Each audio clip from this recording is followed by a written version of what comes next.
La verdadera historia de los samuráis. Capítulo 1. El nacimiento de los guerreros. Permitam llevarlos al antiguo Japón, a una era de guerreros cuyo legado ha resonado a través de los siglos. Esta es la historia completa de los samuráis, los guardianes espadachines cuyo código de honor moldeó una nación y cautivo al mundo. Nuestra historia no comienza con batallas en el derramamiento de sangre, sino con la silenciosa transformación de una sociedad. En los primeros siglos de la historia japonesa, las islas estaban gobernadas por un emperador que afirmaba descender de la diosa del sol Amaterasu. La corte imperial residía en elegantes ciudades, primero en No y luego en Hano, que ahora llamamos Kyoto. La vida en la corte era refinada y culta, llena de poesía, música y elaboradas ceremonias. Pero más allá de los muros del palacio, en las provincias alejadas de la capital, emergía un mundo diferente. El Japón de los siglos 8 y 9 no era una nación unificada, sino un mosaico de territorios controlados por familias poderosas. Estas familias necesitaban protección para sus tierras y trabajadores. Necesitaban hombres capaces de luchar, que pudieran defender sus propiedades de bandidos y rivals. Y así, poco a poco, comenzó a formarse una clase guerrera. Estos primeros guerreros, no se llamaban samuráis, eran simplemente combatientes, guardias de sueldo, arqueros montados que servían a los intereses de sus empleadores. La palabra samurai proviene del verbo saburo, que significa servir o asistir.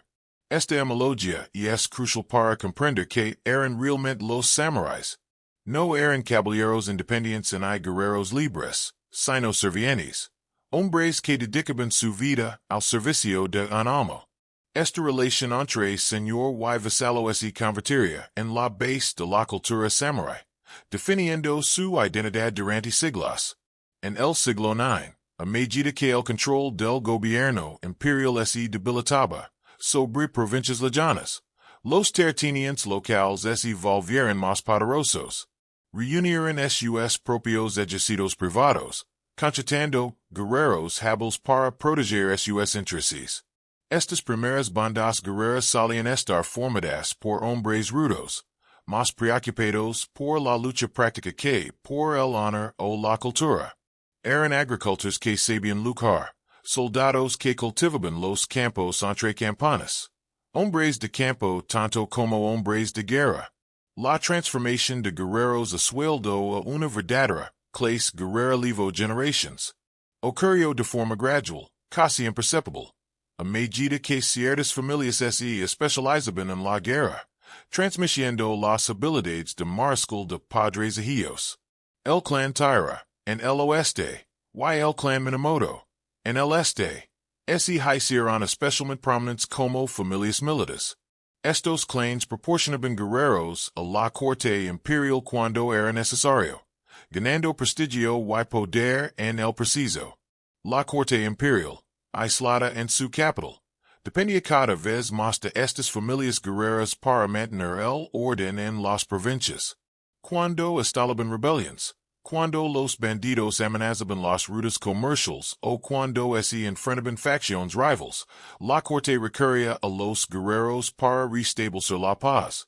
Pero al hacerlo, la corte iba transfiriendo lentamente el poder real de la aristocracia a estas familias militares. Los hombres con espadas cobraban mayor importancia que los hombres con palmas. Para el siglo X, emergió una cultura guerrera reconocible. Estos guerreros se entrenaban rigurosamente en las artes marciales, en particular en el tiro con arco a caballo, considerado la habilidad militar suprema.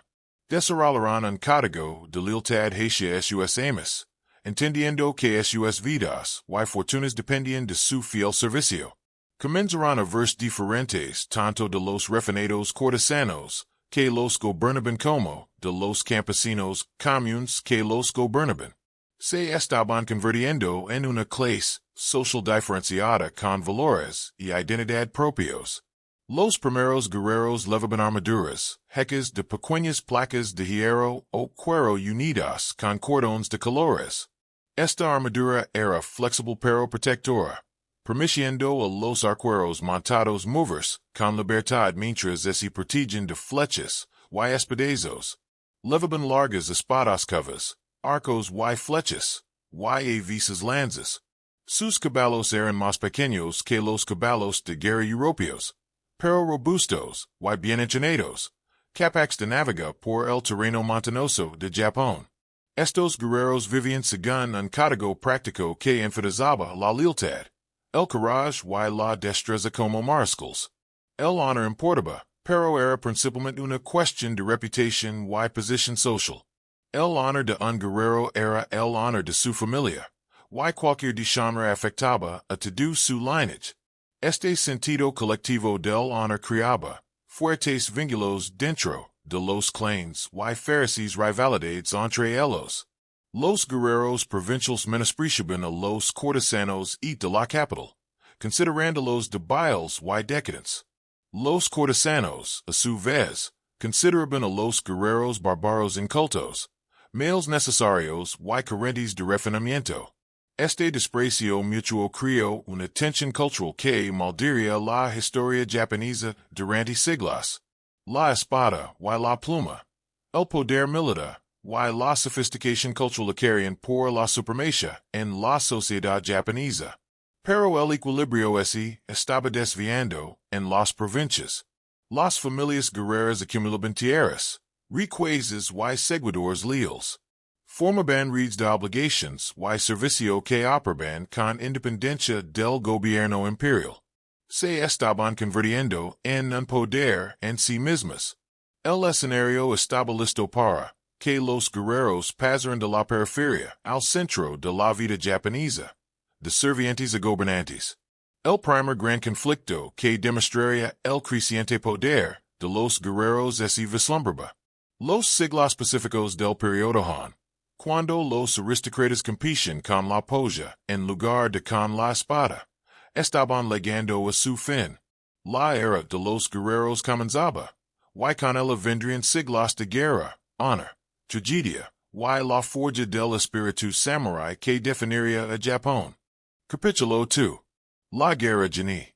La transformación de los guerreros en samuráis cristalizó durante uno de los periodos más dramáticos de la historia japonesa, la guerra genie. Este conflicto, que duró de 1180 a 1185, enfrentó a los dos clanes guerreros más importantes en una lucha que determinaría el futuro de Japón. Fue una guerra que crearía leyendas, consolidaría a los samuráis como clase dominante y sentaría las bases para siglos de gobierno militar. La guerra recibió su nombre de los dos grandes clanes, los Genji, también conocidos como Minamoto, y los Hike, también conocidos como Taira. Ambos clanes afirmaban ser de ascendencia imperial y habían fortalecido gracias al servicio militar. A mediados del siglo XII, los Taira habían ganado influencia en la corte, con Taira no Kaiamori controlando esencialmente al emperador. Pero este dominio generó resentimiento entre otras familias guerreras, en particular entre los Minamoto, que habían sido derrotados y dispersados en un conflicto anterior. La llamada las armas legó en 1180 de un príncipe imperial que se oponía al gobierno de Taira. Minamoto no Yoritomo, jefe del clan Minamoto, convocó guerreros para su causa. Sus primeros intentos tuvieron un éxito desigual, pero gradualmente construyó una base de poder en las provincias orientales, lejos de la corte imperial de Kyoto. Mientras tanto, su primo Minamoto no Yashinaka logró victorias en el norte, y su hermano menor Minamoto no Yoshitsune demostraría ser un genio militar. La guerra azotó Japón desde el gélido norte hasta los mares del sur. Las batallas se libraron a caballo y a pie, en estrechos pasos de montaña, y en llanuras abiertas, por tierra y mar. Los guerreros demostraron notables habilidades en el tiro con arco, el manejo de la espada, y el pensamiento táctico. El comate individual entre campeones era comen. Y los guerreros anunciaban sus nombres, y lineage antes de entrar en comate singular. Una tradición que enfatizaba el honor personal, y la reputación familiar. Una de las batallas más famosas tuvo lugar en el Paso de Curacara en 1183, donde Ashanaka condujo una manada de bueyes con antorchas atadas a los cuernos contra el ejército de Tierra por la noche, sembrando el caos y culminando en una devastadora victoria de Minamoto. Esta batalla ejemplificó la astucia y la crueldad que caracterizaron el conflicto. El honor era importante, pero también lo era ganar. El punto de inflexión de la guerra llegó con una serie de batallas lideradas por Yoshitsun, el joven y brillante comandante.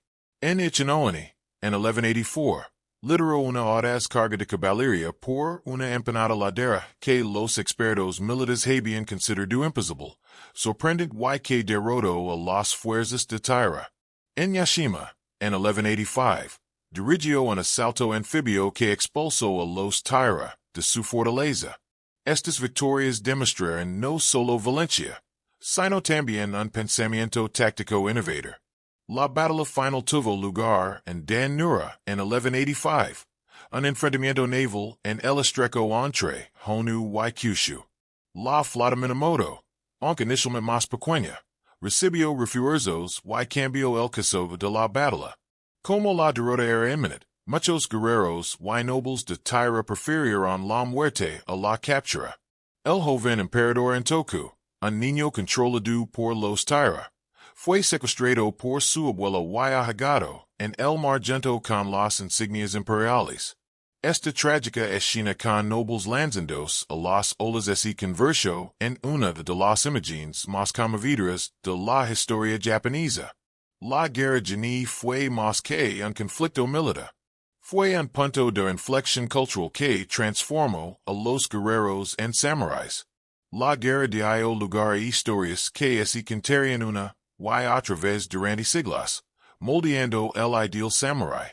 El hike, una narración épica del conflicto, se convirtió en una de las obras más importantes de la literatura japonesa, enseñando los valores de la lealtad, el coraje y el concepto budista de la impermanencia.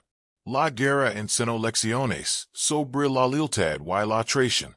Minamoto no Yashinaka, a pesar de sus tempranas victorias, fue asesinado por las fuerzas de su propio primo Yoritomo cuando pereció amenazó la supremacía de este.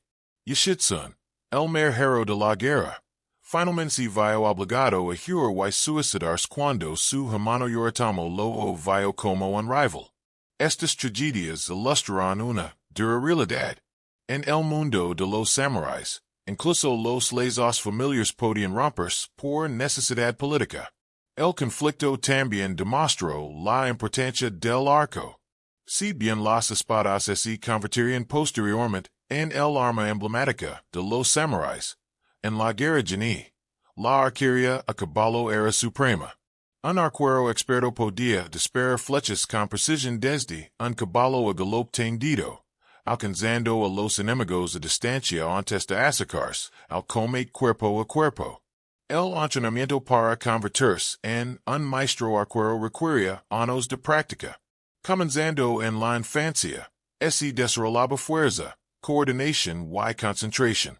La guerra estableció patrones de combate que caracterizarían la guerra samurái durante siglos. Los guerreros vestían elaboradas armaduras, con diseños distintivos, en los cascos que identificaban a su clan o familia. Mostraban estandartes con el luto o el escudo de su clan, lo que hacía que los campos de batalla fueran visualmente espectaculares, con cientos de diseños diferentes. El combate comenzaba con intercambios de flechas, seguidos de duelos individuales entre campeones, y culminaba en melees generales donde la disciplina y el coraje determinaban la victoria. La victoria en la guerra Geni otorgó a Minamoto no Yoritomo el poder supremo. Sin embargo, decidió no asumir el título de emperador y mudarse a Kyoto. En su lugar, estableció su cuartel general en Kamakura, una ciudad fortificada al este, Legos de la Corte Imperial. Esta decisión fue revolucionaria. Yoritomo creó una nueva forma de gobierno, el bakufu, o gobierno militar dirigido por un shogun o comandante militar supremo. El emperador permaneció en Kyoto como figura decorativa, pero el verdadero poder ahora residía en el shogun y sus guerreros samuráis. Este acuerdo definiría el gobierno japonés durante los siguientes 7 siglos. Los samuráis, a través del shogunato, controlaban Japón, manteniendo la ficción de que el emperador era el verdadero gobernante. Esta dualidad, poder militar junto con legitimidad imperial, creó una estructura política singularmente japonesa. Los guerreros habían pasado de la marginalidad al centro, de servientes a amos. La guerra geni estableció a los samuráis como la clase dominante de Japón. Creó el sistema del shogunato, y produjo leyendas que inspirarían a generaciones de guerreros.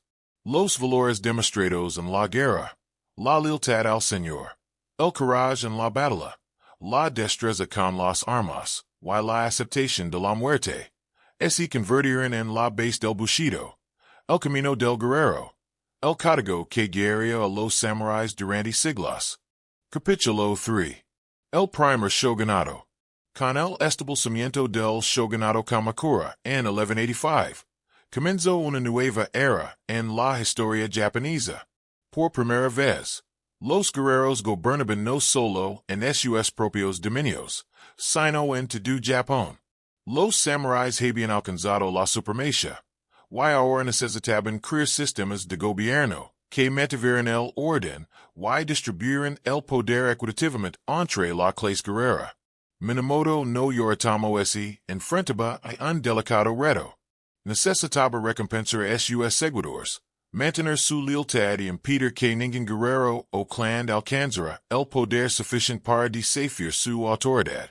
Su solución fue crear un sistema feudal donde la lealtad fluía hacia arriba y la protección hacia abajo. Los señores otorgaban tierras a sus vasallos a cambio de servicio militar. Estos vasallos, a su vez, dirigían a sus propios seguidores, creando una pirámide de obligaciones y servicio. El shogunato estableció un nuevo cargo, el jito o mayordomo, responsable de recaudar impuestos de las haciendas y mantener el orden en las provincias. Estos cargos se otorgaban a los guerreros leales, proporcionándoles ingresos y estatus. El shogunato también nombraba shugo o gobernadores militares en cada provincia para supervisar el jito y mantener la seguridad. Este sistema le permitió extender su control por todo Japón, empleando a samuráis leales como administradores. La relación entre señor y vasallo se formalizó durante este periodo. Un samurái juraba lealtad absoluta a su señor, permitiendo servir fielmente, luchar cuando fuera necesario, y morir si era necesario. A cambio, el señor le proporcionaba tierras, protección y honor. Este vínculo se consideraba sagrado, más importante que los lazos familiares o los intereses personales. Romper este vínculo traía vergüenza y deshonra que nunca podrían borrarse. El periodo Kamakura también presenció el desarrollo de un código legal específico para guerreros. El Shikamoku, promulgado en 1232, estableció leyes que regulaban las disputas territoriales, la gerencia y la conducta guerrera. Este código fue significativo porque trataba a los guerreros como una clase distinta con sus propias reglas, separadas de las leyes que rigen a los nobles y plebeyos. Formalizó la posición especial del samurái en la sociedad japonesa. La educación de los jóvenes samuráis se volvió más estructurada durante este periodo. Los niños de familias guerreras comenzaban su entrenamiento desde pequeños, aprendiendo a montar a caballo, disparar arcos y blandir espadas. Pero también aprendían a leer y escribir, estudiaban literatura clásica y historia, y practicaban la caligrafía. Se esperaba que un verdadero samurái fuera a la vez guerrero y erudito, igualmente hábil con la pluma y la espada. Este ideal del guerrero culto distinguiría a los samuráis japoneses de las clases puramente militares de otras sociedades. La espada comenzó a cobrar mayor importancia durante el periodo Kamakura. Si bien el arco seguía siendo el arma principal en la batalla, la espada se convirtió en un símbolo del estatus y identidad samurái. Los espaderos desarrollaron nuevas técnicas para crear joyas, produciendo armas de extraordinaria agudeza y belleza. El tachikavo, con el filo desgastado hacia abajo y suspendido del cinturón, era la espada estándar de esta época. Se considera que estas espadas tenían alma y eran objetos sagrados dignos de reverencia. La influencia del budismo zen influyó profundamente en la cultura samurái durante este periodo. El zen, con su énfasis en la disciplina, la meditación y la experiencia directa, atraía a los guerreros. Enseñaba que la iluminación podía llegar repentinamente en un destello de perspicacia, como el momento decisivo en el combate cuando se decidía la victoria o la muerte. Los monasterios zen se convirtieron en centros de la cultura samurái, donde los guerreros estudiaban meditación junto con el manejo de la espada, aprendiendo a quietar la mente y a actuar sin vacilar. Sin embargo, el periodo Kamakura no fue pacífico. En 1221, el emperador Redoredo Gaba intentó derrocar al shogunato en lo que se conoce como la Guerra Juku. El emperador consiguió el apoyo de algunos guerreros, pero la mayoría de los samuráis permanecieron leales a Kamakura. El shogunato aplastó la rebelión decisivamente, confiscando tierras a los rebeldes y distribuyéndolas entre sus seguidores leales. Este conflicto estableció sin lugar a dudas que el poder militar, y no la autoridad imperial, gobernaba Japón. La mayor prueba para el shogunato Kamakura vino del extranjero. En 1274, y de nuevo en 1281, el Imperio mongol, tras conquistar China y Corea, lanzó invasiones masivas de Japón. Estas invasiones enfrentaron a los samuráis con un enemigo sin igual. Los mongols lucraron en formaciones disciplinadas, emplearon armas explosivas, y emplearon tácticas allenas a la guerra samurái. La primera invasión desembarcó en Kyushu, la isla principal más meridional de Japón. Los samuráis, luchando individualmente o en pequeños grupos, como era su costumbre, resistieron los ataques coordinados mongols. Los mongols emplearon arquería masiva, catapultas y bombas de pólvora, armas que aterrorizaban a los samuráis. Solo la fortuna legada de una tormenta, que destruyó muchos barcos mongols y obligó a la retirada, salvó a Japón de esta primera invasión. Aprendiendo de esta experiencia, los japoneses se prepararon exhaustivamente para la esperada segunda invasión. El shogunato ordenó la construcción de muros de piedra a lo largo de la costa de Kyushu.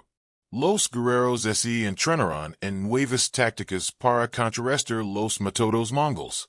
Cuando llegó la segunda invasión en 1281, con una fuerza aún mayor, los japoneses estaban mejor preparados.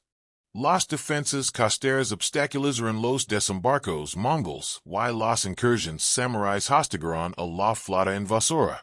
Entonces otra tormenta golpeó, un tifón que destruyó la flota mongola y puso fin a la amenazada invasión. Los japoneses llamaron a este tifón kamikaze o viento divino, creyendo que los dioses habían intervenido para proteger a Japón. Esta creencia en el favor divino fortaleció la identidad cultural japonesa y el sentido del deber sagrado de los samuráis de defender su tierra.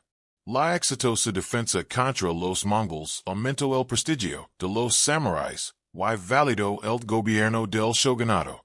Habían protegido a Japón de la mayor potencia militar de la tierra. Sin embargo, las invasiones mongolas también crearon problemas para el shogunato. Los guerreros que habían luchado esperaban recompensas, pero el shogunato no tenía nuevas tierras para distribuir, y que las invasiones habían sido campañas defensivas. Muchos samuráis se endeudaron. El descontento creció entre la clase guerrera, sacavando gradualmente la estabilidad del shogunato. Las similas de futuros conflictos se estaban plantando, incluso, en el momento del triunfo. El periodo Kamakura estableció las estructuras fundamentales de la sociedad samurai. El sistema feudal de señor y vasallo. El marco legal que regía los guerreros. Los ideales educativos que combinaban habilidades de mariscal y culturales. Y la integración del budismo, zen en la cultura guerrera. Estos elementos persistirían a lo largo de la era samurai, definiendo lo que significaba ser un samurai, y moldeando la sociedad japonesa durante siglos. Capítulo 4. La era de la guerra. Para el siglo XIV, el shogunato Kamakura se estaba debilitando. Los problemas económicos, las disputas sucesorias, y la creciente insatisfacción entre los guerreros crearon inestabilidad. En 1333, el shogunato cayó no por una invasión extranjera, sino por una rebelión interna liderada por guerreros descontentos y un emperador ambicioso. Lo que siguió fueron casi 250 años de guerra casi constante, una era que pondría a prueba y refinaría la cultura samurai como el acero templado al fuego. El periodo de 1336 a 1573 vio a Japón dividido en territorios en guerra controlados por poderosos señores militares llamados daimyo. Estos señores comandaban ejércitos de samuráis, construían imponentes castillos y competían por la supremacía. La autoridad central se derrumbó, reemplazada por un panorama de alianzas cambiantes y conflicto constante. Este fue el Sengoku Jidai, la era de los estados en guerra donde la supervivencia requería fuerza, astucia y determinación implacable. Durante estos siglos, la guerra evolucionó drásticamente. Las batallas a pequeña escala entre arqueros montados que caracterizaron periodos anteriores dieron paso a campañas masivas que involucraban a miles o incluso decenas de miles de soldados. La introducción de armas de fuego a mediados del siglo VI, traídas por comerciantes portugueses, revolucionó aún más las tácticas. Los samuráis tuvieron que adaptarse a las nuevas realidades, manteniendo su identidad y código. El daimyo se convirtió en la figura central de esta era. Estos señores militares provinciales controlaban territorios de diversos tamaños, desde provincias individuales hasta múltiples regiones. Administraban sus dominios, recaudaban impuestos, mantenían ejércitos, y participaban en una diplomacia y guerra incesantes. El daimyo exitoso combinaba destreza militar con habilidad administrativa, perspicacia política con visión estratégica. No eran simplemente guerreros, sino gobernantes por derecho propio. La vida de los samuráis durante el periodo de los estados en guerra era brutal y precaria. La lealtad seguía siendo primordial, pero las lealtades cambiaban con el ascenso y la caída del daimyo. Un samurái podía servir a un señor durante toda su vida o cambiar de amo varias veces, según lo dictaran los acontecimientos de la guerra. Algunos samuráis se convirtieron en ronin, guerreros sin amo que vagaban en busca de empleo. Su estatus disminuyó con la pérdida de un señor, pero sus habilidades seguían siendo valiosas para quienes podían permitirse contratarlos. Los ashagaru, soldados rasos, cobraron importancia durante este periodo.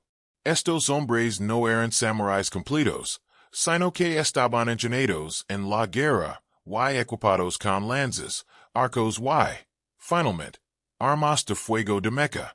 Lucaban en formaciones disciplinadas bajo el mando de comandantes samuráis. El og de los ashagaru reflejó la magnitud de la guerra en esta época.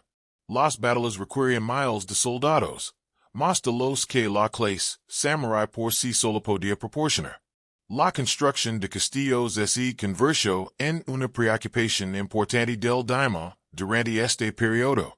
Los castillos del periodo de los estados en guerra eran formidables fortificaciones que combinaban muros de piedra con fortificaciones de tierra, muros y complejos sistemas defensivos. Estos castillos servían como cuarteles militares, centros administrativos, y símbolos del poder del daimyo. La ciudad que crecía alrededor de cada castillo importante se convirtió en el corazón económico y cultural del dominio. A pesar de la guerra constante, este periodo también presenció un notable desarrollo cultural. La ceremonia del té evolucionó hasta convertirse en un arte refinado practicado por los samuráis como forma de cultivar la paz interior y la sensibilidad estética. La austera belleza de la ceremonia del té atraía a los guerreros, ofreciéndoles un respiro del caos de la batalla y una expresión de la misma disciplina requerida en la guerra. Los grandes maestros del té, como Sun Noiku, servieron a poderosos daimyo y ejercieron una influencia considerable. Las artes del arreglo floral, el diseño de jardines y la pintura con tinta florecieron bajo el patrocinio samurai. Los guerreros comprendían que la verdadera cultivación requería la apreciación de la belleza, junto con la destreza del mariscal. Los grandes comandantes samuráis solían ser también poetas, escribiendo versos que expresaban las nociones budistas de la impermanencia y la fugacidad de la vida. Estas actividades culturales no se consideraban contrarias al espíritu guerrero, sino expresiones esenciales del mismo. Varios daimyo alcanzaron especial prominencia durante esta época caótica, intentando unificar Japón bajo su dominio. Oda Nobunaga emergió a mediados del siglo VI como uno de los líderes militares más poderosos y innovadores. Fue uno de los primeros daimyo en reconocer el potencial de las armas de fuego, organizando grandes unidades de arabaziers capaces de lanzar descargas devastadoras. También fue implacablemente pragmático, destruyendo templos que se lo oponían, y sin piedad con sus enemigos. Nobunaga conquistó aproximadamente la mitad de Japón antes de morir en 1582. Murió a manos de un serviente traitor en un ataque sorpresa. Su carrera ilustró tanto las posibilidades como los peligros del periodo de los estados en guerra. Una estrategia brillante y tácticas innovadoras podían traer un éxito enorme. Pero la constante amenaza de traición significaba que ninguna posición era segura. Incluso el caudillo más poderoso podía caer ante la espada de un asesino o la traición de sus seguidores de confianza. El sucesor de Nobunaga, Toyotomi Hideyoshi, continuó el proceso de unificación. La historia de Hideyoshi fue notable. Nacido campesino, ascendió gracias a su habilidad y determinación hasta convertirse en el general de mayor confianza de Nobunaga y, tras su muerte, en el hombre más poderoso de Japón. Su ascenso desafió las nociones tradicionales de jerarquía social fija, sugiriendo que en tiempos de caos, una habilidad excepcional podía trascender el nacimiento. Hideyoshi completó la unificación militar de Japón en 1590, poniendo fin al periodo de los estados en guerra tras 250 años de conflicto. Instituyó reformas para estabilizar la sociedad, incluyendo una cacería de espadas que desarmó al campesinado y formalizó la distinción entre samuráis y plebeyos. También lanzó invasiones de Corea en 1592 y 1597, intentando conquistar el continente asiático. Aunque estas campañas finalmente fracasaron y agotaron los recursos japoneses, la era de la guerra transformó a los samuráis. Se habían convertido en guerreros profesionales cuyas vidas giraban en torno a las habilidades de mariscal. Se habían adaptado a nuevas armas y tácticas, manteniendo su sentido del honor y su identidad. Habían demostrado su valor para la sociedad mediante el servicio militar, pero también su capacidad de gobierno y liderazgo cultural. El caos de esta era forjó a los samuráis en su forma más reconocible, la élite guerrera que fascinaría al mundo. Capítulo 5. La Gran Paz. Tras siglos de guerra, Japón entró en una era de paz y estabilidad sin precedentes. Esta transformación comenzó con Tokugawa Ieyasu, uno de los antiguos generales de Nobunaga y rival de Hideyoshi. tras la muerte de Hideo en 1598, se desató una lucha por la secesión. En 1600, en la batalla de Sekihara, una de las batallas más grandes y decisivas de la historia japonesa, ya se derrotó a sus rivals y se consagró como el poder supremo de Japón. En 6003, ya se recibió el título de shogun, estableciendo el shogunato Tokugawa, que gobernaría Japón durante los siguientes 265 años. Este periodo, conocido como el periodo Edo por la capital del shogunato, la actual Tokio, se caracterizó por la paz, el crecimiento económico, el florecimiento cultural y la paradójica situación de una clase guerrera, sin guerras que librar. Los shoguns Tokugawa implementaron un sistema diseñado para evitar que ningún daimyo acumulara suficiente poder para desafiar al shogunato. Los daimyo debían pagar unos alternos en adu, manteniendo ali residencias costosas, y dejando a sus familias prácticamente como rehenes al regresar a sus dominios. Este sistema sankin kotai agitaba las finanzas de los daimyo, y los mantenía bajo la atenta del shogun, a la vez que creaba una capital vibrante. El shogunato también instituyó estrictas jerarquías sociales. La sociedad japonesa se dividía en 4 clases. En la cima, los samuráis, por debajo, los agricultores, luego, los artesanos, y en la base, los comerciantes. Cada clase tenía roles, responsabilidades y privilegios prescritos. La movilidad entre clases estaba prohibida. Este rígido sistema buscaba crear estabilidad eliminando la movilidad social y fijando la posición social de cada persona desde su nacimiento.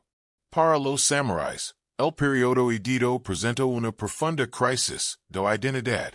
Eran guerreros en tiempos de paz. Su razón de ser, la lucha, se había desvanecido.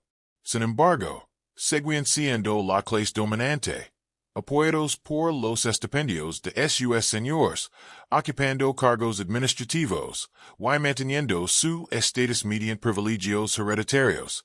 La pregunta era, ¿qué es un samurái cuando no hay guerra? La respuesta residía en transformar a los samuráis de guerreros a burócratas y modelos morales. Los samuráis ocupaban cada vez más puestos administrativos, como recaudadores de impuestos, jueces, policías y funcionarios. Necesitaban formación en derecho, economía y administración, más que solo habilidades de mando. Muchos samuráis se convirtieron en eruditos que estudiaban los clásicos confucianos y la filosofía neoconfuciana, que enfatizaban la lealtad, la jerarquía y el cultivo moral. El concepto de Bushido, el camino del guerrero, se codificó sistemáticamente durante esta era pacífica. El Hagakure de Yamamoto, escrito a principios del siglo XVIII, presentaba una visión idealizada de los valores samuráis: lealtad absoluta, indiferencia ante la muerte, integridad moral y dedicación al deber. Curiosamente, este código guerrero idealizado se articuló con mayor fuerza cuando la guerra real se había convertido en un lejano recuerdo. Lo que sugiere que el Bushido servía más para dar sentido a la existencia samurái en tiempos de paz que para guiar a los guerreros en la batalla. La espada adquirió un mayor importancia como símbolo durante el periodo Edo. Dado que los samuráis ya casi no usaban espadas en combate, estas adquirieron un significado principalmente simbólico. El dado y el shodo, las espadas largas, y corta que se usaban en pareja, eran privilegio exclusivo de los samuráis, indicadores visibles de su estatus. La forja de espadas se convirtió en un arte elevado, produciendo joyas de extraordinaria belleza, valoradas tanto por su estética como por su funcionalidad. Las artes marciales evolucionaron durante este periodo, pasando de habilidades prácticas de combate a disciplinas espirituales y físicas. Proliferaron las escuelas de Kenjutsu, el arte de la espada, cada una enseñando técnicas y filosofías ligeramente diferentes. La práctica se ritualizó, enfatizando las catas o formas que enseñaban técnica, disciplina, y desarrollo espiritual. El objetivo no era solo derrotar al oponente, sino cultivar el carácter, y alcanzar el autodominio. A pesar de la paz, algunos samuráis se encuadraron con sus vidas burocráticas. Se popularizaron las historias que idealizaban épocas bélicas anteriores, a menudo criticando a los samuráis contemporáneos por ser blandos y decadentes en comparación con sus antepasados. El incidente de los 47 Ronin de 1703 cautivó la imaginación popular. Los samuráis, cuyo señor se vio obligado a suicidarse, planearon meticulosamente su venganza durante 2 años, asesinaron al enemigo de su señor y se suicidaron. Esta historia se convirtió en un poderoso símbolo de los valores samuráis y de las tensiones del periodo edito. El refinamiento cultural alcanzó nuevas cotas durante esta época. Los samuráis frecuentaban el teatro, en particular el kabuki, y no el drama. Practicaban la ceremonia del té, los arreglos florales, y la caligrafía. Escribían poesía, y estudiaban literatura clásica. El samurái ideal era un guerrero erudito, igualmente cómodo con los libros y las espadas, que encarnaba tanto la destreza de un mariscal como la sofisticación cultural. Este ideal, aunque no siempre alcanzado, moldeó la educación y la autoimagen de los samuráis. Los cambios económicos minoraron gradualmente el estatus de los samuráis, a medida que los comerciantes se enriquecían con el comercio. Muchos samuráis se endeudaban. Los estipendios fijos que recibían los samuráis no se ajustaban a la inflación, y su posición social les prohibía dedicarse al comercio. Algunos samuráis, ante la pobreza, trabajaban en secreto como artesanos o obreros, ocultando su desesperación económica tras una fachada de dignidad. La clase mercantil, técnicamente la más baja en la jerarquía social, poseía un poder económico que rivalizaba cada vez más con la autoridad política samurái. El shogunato mantuvo la paz, en parte, mediante el aislamiento. En la década de 1630, Japón se cerró en gran medida al mundo exterior, expulsando a los extranjeros, prohibiendo el cristianismo y restringiendo severamente el comercio exterior. Esta política de Sakoku duró más de 2 siglos, creando un periodo único en el que Japón desarrolló su cultura en un relativo aislamiento de las influencias externas. Este aislamiento ayudó a preservar el estatus samurái al impedir que las tecnologías y ideas militares extranjeras socavaran el orden establecido. Sin embargo, el aislamiento no podía durar para siempre. En 1853, el comodoro estadounidense Matthew Perry legó con una flota de buques de guerra modernos, exigiendo que Japón se abriera al comercio exterior. El shogunato, incapaz de resistir la superior tecnología militar occidental, firmó tratados que abrieron Japón. Esta apertura forzada reveló la debilidad del shogunato y desencadenó los acontecimientos que pondrían fin a la era samurái. El periodo edito fue una época paradójica para los samuráis.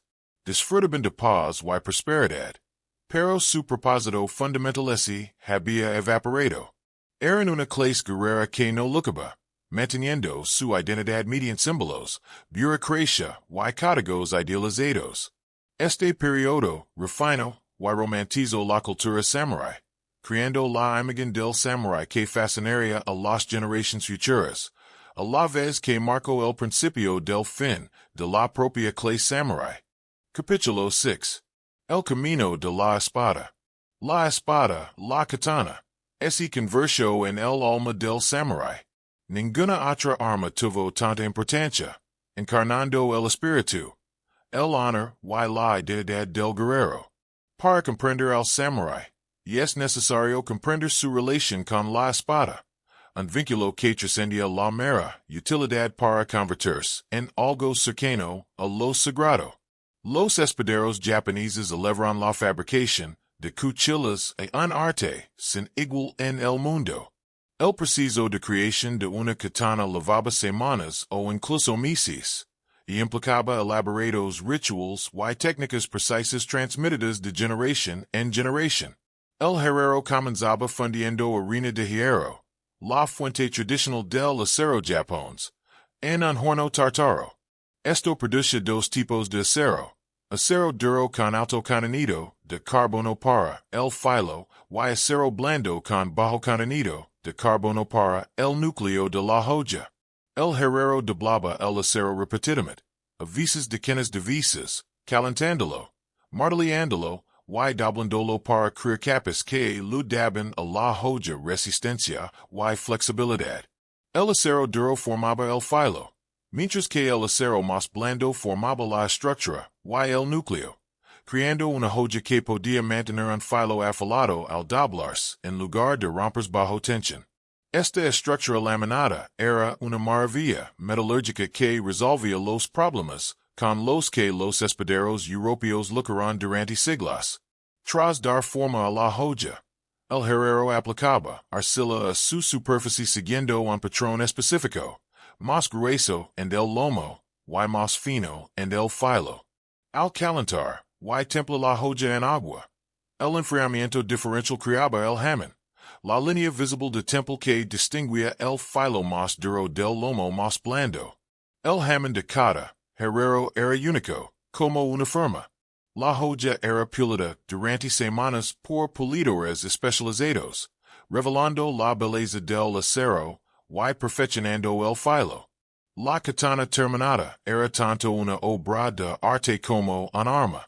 La hoja cava, que solía medir unos 76 centímetros de largo, era lo suficientemente afilada como para cortar bambú o uso humano de un solo golpe. El equilibrio de la espada permitía desenvenados rápidos y cortes precisos. Los herrajes, la guarda, el revestimiento del mango y la vaina eran elaborados por artesanos especializados, a menudo con una exquisita decoración. Una espada fina era un tesoro, ese transmitía de generación en generación, ese valoraba enormemente. Se creía que las espadas poseían espíritus. Las grandes espadas tenían nombres y historias. Se decía que las espadas legendarias otorgaban la victoria a sus portadores, o que eran espadas malditas que acarreaban la perdición a quien las portaba. Los samuráis trataban sus espadas con reverencia, limpiándolas y manteniéndolas con esmero ritual. Dana o perder una espada era una grave deshonra. Algunos samuráis hablaban a sus espadas, rezándoles antes de la batalla, agradeciéndoles su protección. La katana es lavaba ensartada en el cinturón con el filo hacia arriba, lo que permitía al samurái desenvainar y cortar con un solo movimiento fluido. Esta técnica de ido, desenvainar la espada, y golpear en un solo movimiento fluido, se convirtió en una habilidad fundamental del samurái. Los maestros podían desenvainar y golpear más rápido de lo que un oponente podía reaccionar, terminando una pelea antes de que realmente comenzara. La ventaja psicológica de esta capacidad era tan importante como la técnica física. Se desarrollaron diferentes escuelas de esgrima, cada una con sus propias técnicas, filosofías y tradiciones. Algunas enfatizaban el ataque agresivo, otras los contraataques defensivos. Algunas escuelas se centraban en técnicas de combate contra oponentes con armadura, mientras que otras se centraban en técnicas de duelo para el combate sin ella. A pesar de las diferencias, todas enfatizaban los aspectos mentales y espirituales del manejo de la espada, tanto como las técnicas físicas. Miyamoto Musashi, quizás el espadachín samurái más famoso, ejemplificó la importancia de la espada en la cultura samurái. Nacido en 1584, Musashi luchó su primer duelo a los 13 años, y se mantuvo invicto en más de 60 duelos a lo largo de su vida. Desarrolló un estilo de lucha con dos espadas, empuñando simultáneamente la katana y la wakiashi, más corta. Más importante aún, escribió el libro de los 5 anillos, un tratado sobre estrategia, y esgrima KSE converso en uno de los textos más influyentes sobre artes marciales, y estrategia jamás escritos. Musashi enseñó que el camino de la espada era más que técnica.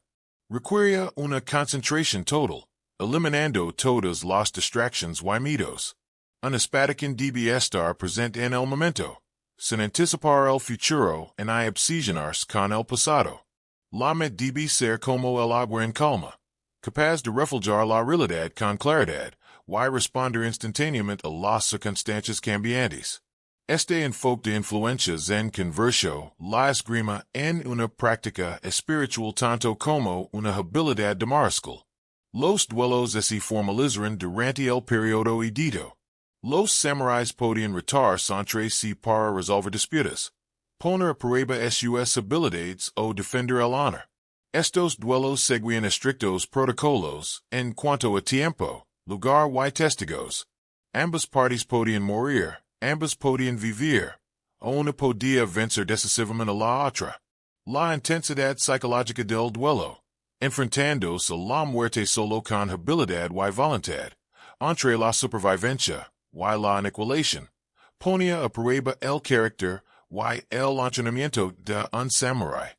El duelo más famoso de la historia samurái tuvo lugar en 1612 entre Musashi y Sasaki Kojiro. Kojiro era un maestro espadachín conocido por sus potentes golpes descendentes y su espada, conocida como el palo de sacado por su inusual longitud. El duelo se programó en la isla de Ganryu. Musashi legó horas tarde, una táctica psicológica calculada para desconcertar a su oponente. Cuando finalmente apareció, Musashi no portaba una espada de acero, sino una de madera que había talado a partir de un mineral de barco. El duelo duró apenas unos instantes. Musashi atacó primero, aplastando el cráneo de Kojiro, y abandonó la isla inmediatamente sin ceremonias. El entrenamiento con la espada comenzaba en la infancia para los hijos de los samuráis. Los niños pequeños aprendían cortes básicos con espadas de madera, progresando gradualmente a armas de madera más pesadas. Luego al shinai de bambú utilizado en el combate, y finalmente las espadas vivas. El entrenamiento era peligroso.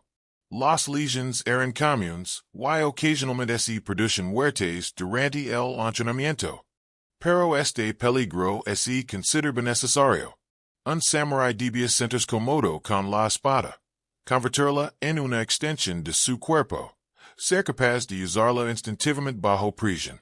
Las mujeres de familias samuráis también recibían entrenamiento con armas, aunque con diferente énfasis. Las mujeres samuráis aprendían a usar la naginata, un arma de hasta con hoja, que es considerable más adecuada para que las mujeres defendieran el hogar.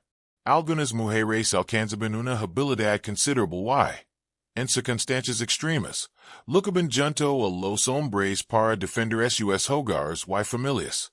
A medida que las armas se hicieron más comunes en la guerra, la utilidad militar práctica de la espada disminuyó.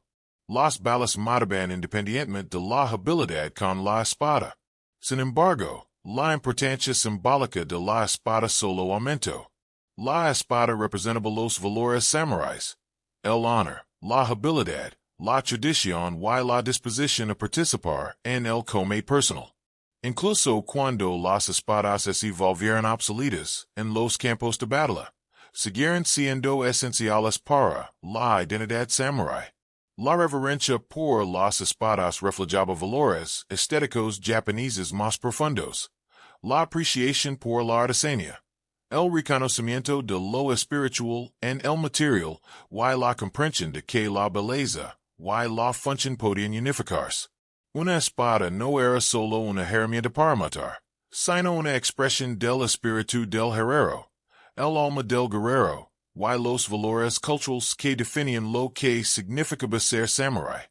Este estatus elevado aseguró que, incluso cuando la era samurái terminara, la espada seguiría siendo un poderoso símbolo de ese mundo desaparecido. Capítulo 7. Honor y muerte. En el corazón de la cultura samurai ese encontraban dos conceptos interconectados que moldeaban cada aspecto de la vida de un guerrero. El honor, y la aceptación de la muerte.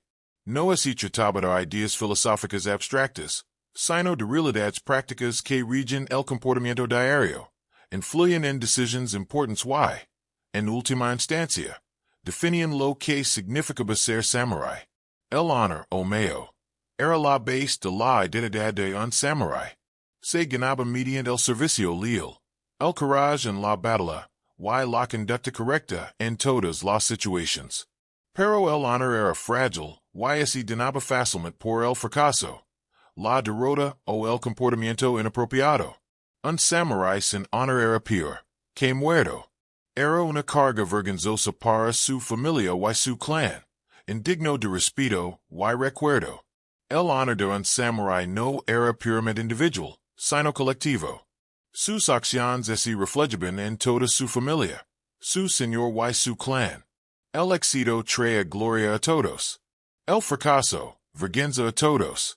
Esta naturaleza colectiva del honor creaba una enorme presión social para cumplir con las expectativas. Cumplir con los deberes a la perfección y nunca mostrar debilidad en de genre. El peso de esta responsabilidad era inmenso, pero también creaba fuertes lazos de lealtad y obligación mutua.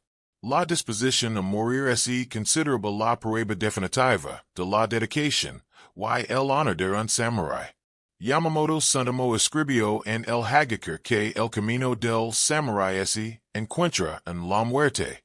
Esto no significaba desperdiciar la vida imprudentemente, sino cultivar una actitud de desapego, aceptando que la muerte podía llegar en cualquier momento y viviendo en consecuencia.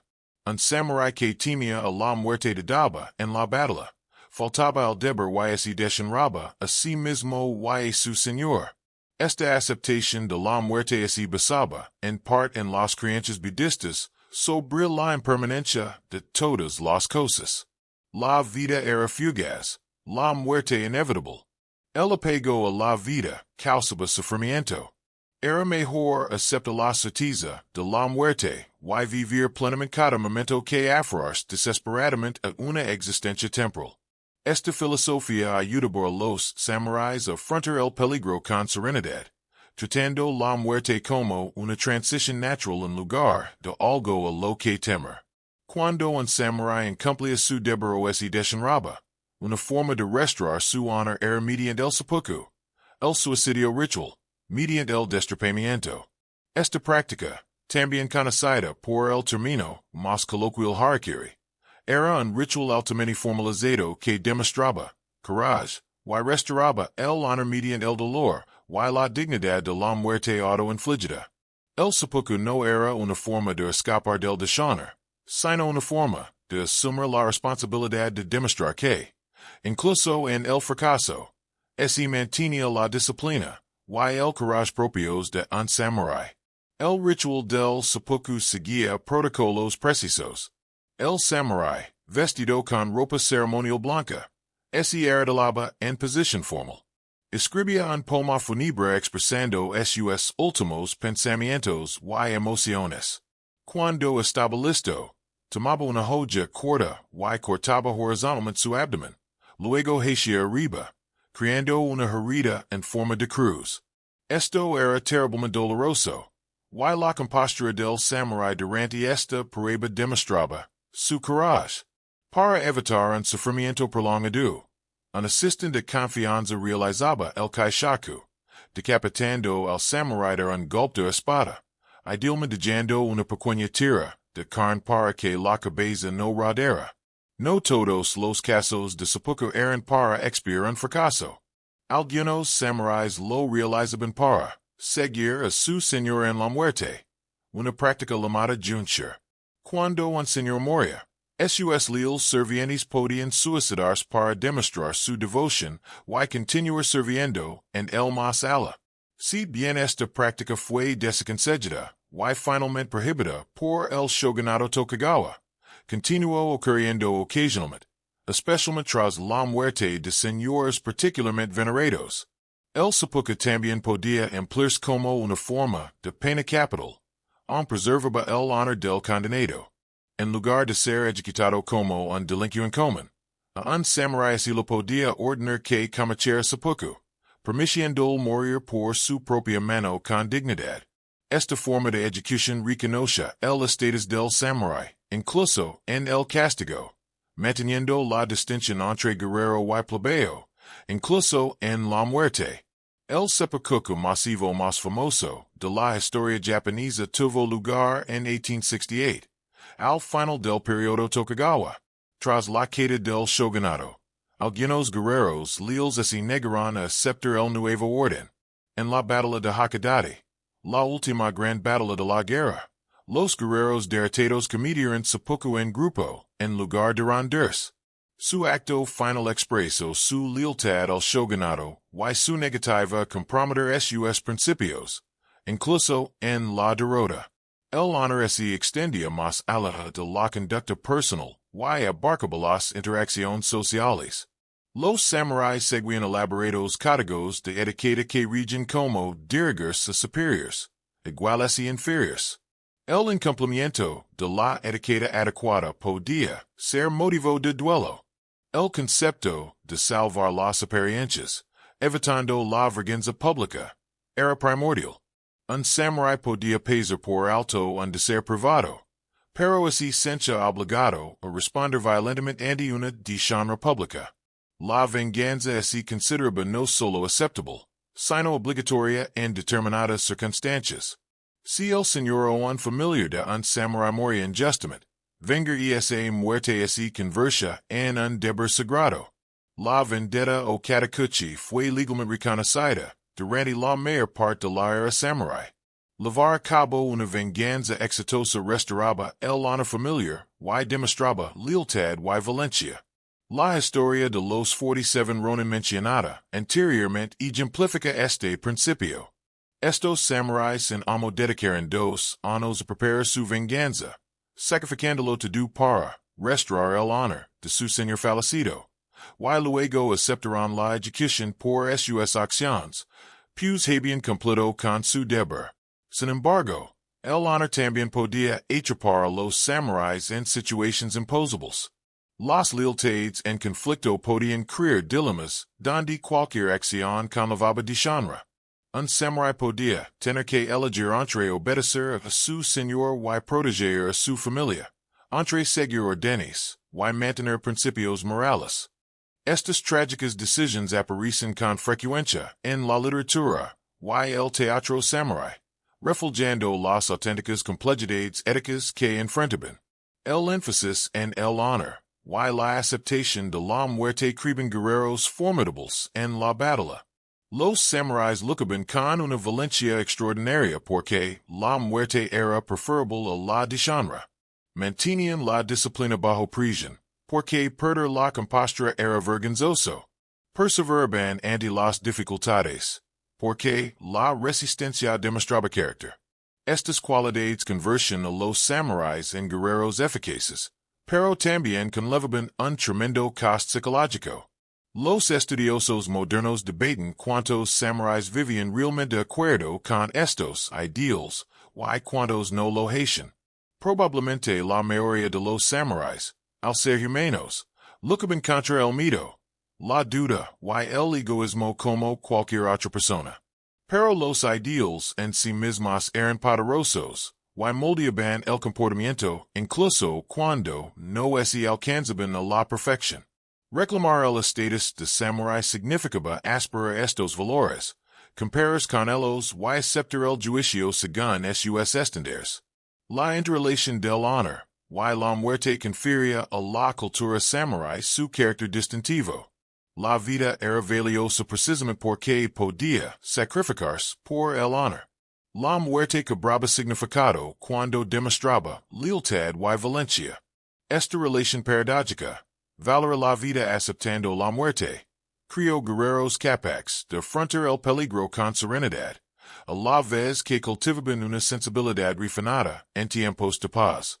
Comprender esta relación entre el honor y la muerte es esencial para comprender el alma samurái. Capítulo 8. La conexión zen. La relación entre los samuráis, y el budismo zen fue uno de los aspectos más fascinantes de la cultura guerrera. Estos dos elementos aparentemente contradictorios, la filosofía pacífica del budismo, y la perfección violenta del guerrero, se fusionaron en la cultura japonesa para crear algo único. Un enfoque espiritual de la guerra, y un enfoque marcial de la espiritualidad. El budismo zen llegó a Japón procedente de China en los siglos XII y XIII, a principios del periodo Kamakura, cuando los samuráis establecen su dominio. A diferencia de otras formas de budismo que enfatizaban el estudio de las escrituras o rituales elaborados, el zen enseñaba que la iluminación podía alcanzarse mediante la experiencia directa, en particular mediante el zazen, meditación sentada. Esta franquicia, y el énfasis en la experiencia, en lugar de la teoría, atrajeron a los guerreros de mentalidad práctica. Los monasterios zen se convirtieron en importantes centros de la cultura samurái. Los guerreros estudiaban en templos zen, aprendiendo meditación junto con las artes marciales. Famosos comandantes samuráis mantenían estrechas relaciones con los maestros zen, buscando su consejo en asuntos tanto espirituales como estratégicos. El shogunato, y el poderoso daimyo patrocinaban los templos zen, financiando edificios, y jardines. A cambio, los monjes zen proporcionaban educación, servicios diplomáticos, y guía espiritual.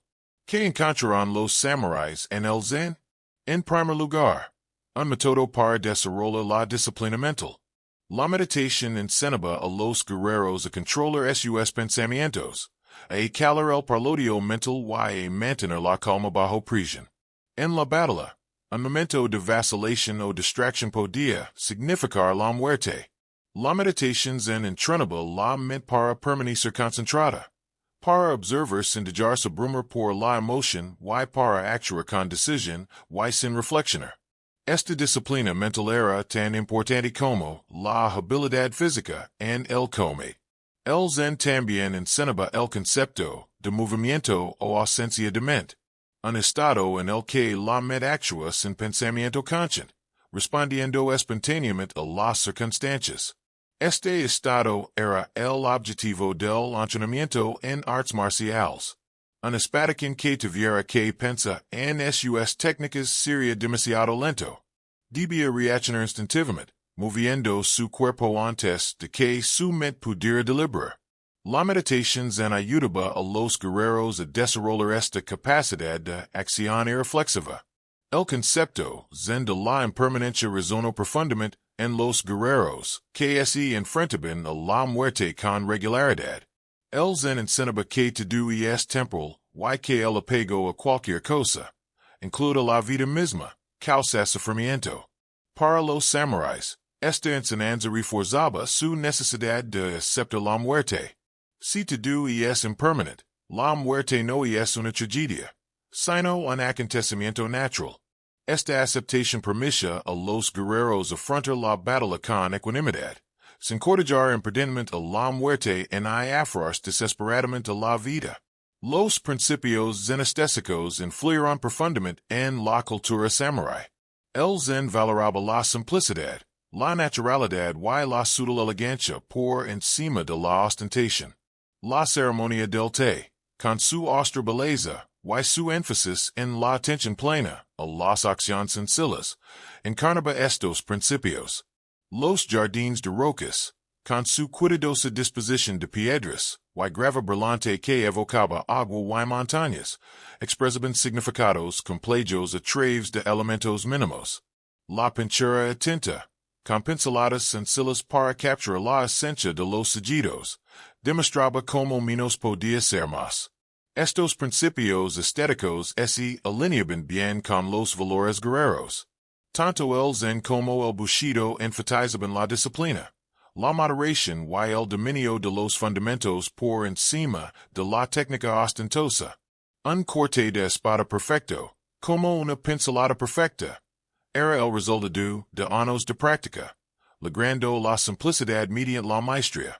El estilo de vida sobrio del samurai, al menos idealmente, reflejaba el rechazo del zen lujo, y el apego a las cosas materiales. Dogen, fundador de la escuela Soto del Zen en Japón, enseñaba que la práctica en sí misma era la iluminación, que no había ninguna meta que alcanzar más allá de la práctica. Esta enseñanza resonaba con el entrenamiento en artes marciales. Un guerrero no practicaba la esgrima para algún día volverse experto. La práctica en sí misma era el objetivo. Un preciso continuo de refinamiento sin fin. Este enfoque transformó las artes marciales de maneras técnicas de combate en disciplinas espirituales. La relación entre maestro zen y alumno reflejaba la relación entre señor samurai y serviente.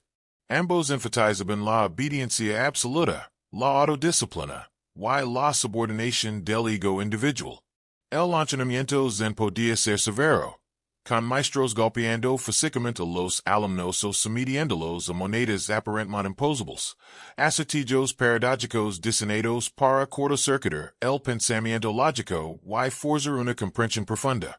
Este duro entrenamiento era paralelo a la rigurosa disciplina de la educación samurai. Famosas historias zen se popularizaron entre los samuráis. La del maestro que mantuvo la calma mientras una espada lo blandía el cuello. La del monje que alcanzó la iluminación al oír una teja golpear el bambú. La del maestro que partió a un gato por la mitad para demostrar el peligro del apego. Estas historias ilustraban principios que los samuráis podían aplicar a sus propias vidas. La capacidad de mantener la calma ante la muerte, de alcanzar la comprensión en momentos de crisis, de actuar con decisión y sin vacilar.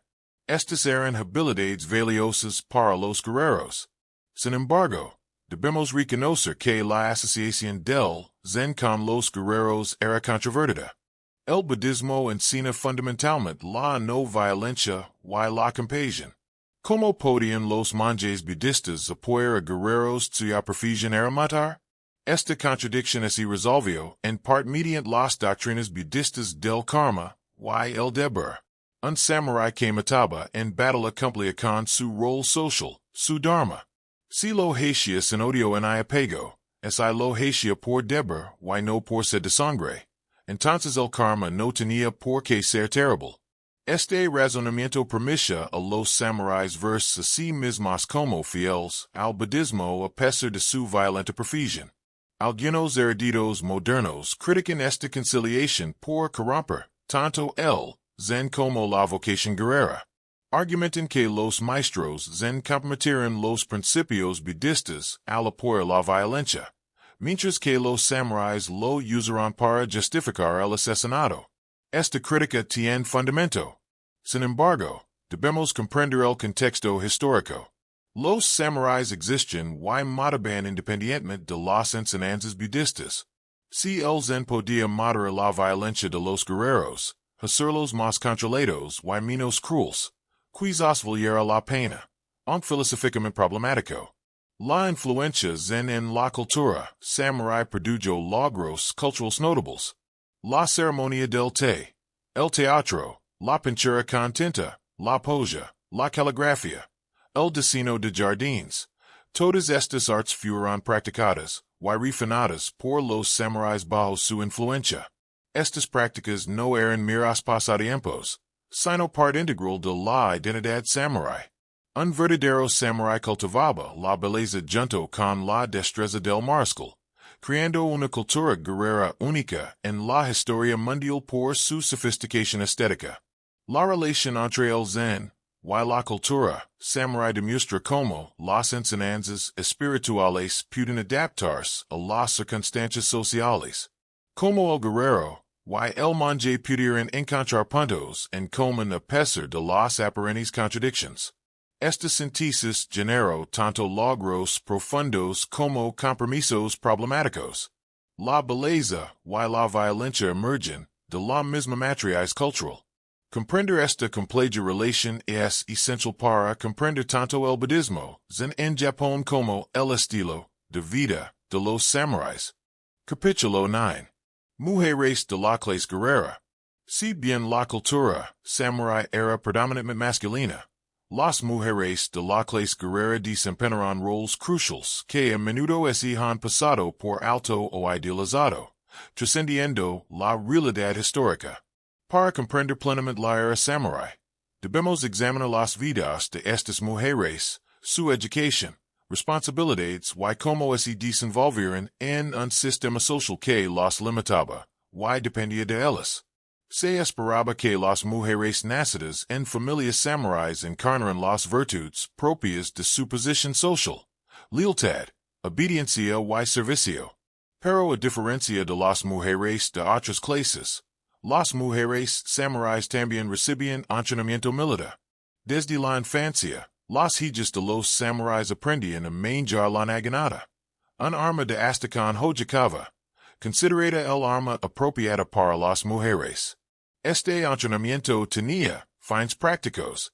Las mujeres debían defender el hogar cuando los hombres estaban en la guerra, pero también inculcaban la disciplina, el coraje y el espíritu guerrero. El deber de la mujer samurai arquetípica era administrar el hogar, una responsabilidad mucho más compleja de lo que parece. Con sus maridos a menudo ausentes durante años debido a campañas militares, las mujeres supervisaban propiedades, gestionaban servientes, concertaban matrimonios para los hijos, y tomaban decisiones financieras. Durante el periodo de los estados en guerra, algunas mujeres samuráis gobernaban territorios mientras sus maridos y hijos luchaban. Estas habilidades administrativas eran cruciales para mantener la posición y la prosperidad de la familia samurai. La educación de las mujeres samuráis se centraba en la alfabetización, la caligrafía, la literatura clásica y las artes. Aprendieron la ceremonia del té, los arreglos florales y la música. Pero también estudiaron historia, la ética de la confusión y las habilidades prácticas de gestión. La mujer samurai ideal era culta y refinada, pero también capaz de la administración práctica y, de ser necesario, de la defensa física. Esta combinación de cultura y capacidad distinguía a las mujeres samuráis de las mujeres de otras clases. Algunas mujeres alcanzaron el reconocimiento como formidables guerreros por derecho propio. Tom Moygoen, que vivió a finales del siglo XII, se hizo legendaria por su destreza como mariscal. Según la leyenda de los Hik, era hermosa, una excelente arquera, y temible en la batalla tanto con la espada como con la naginata. Fue una de las pocas mujeres que luchó junto a los hombres en la guerra Geni, sirviendo con distinción al comandante Minamoto no Yashinaka.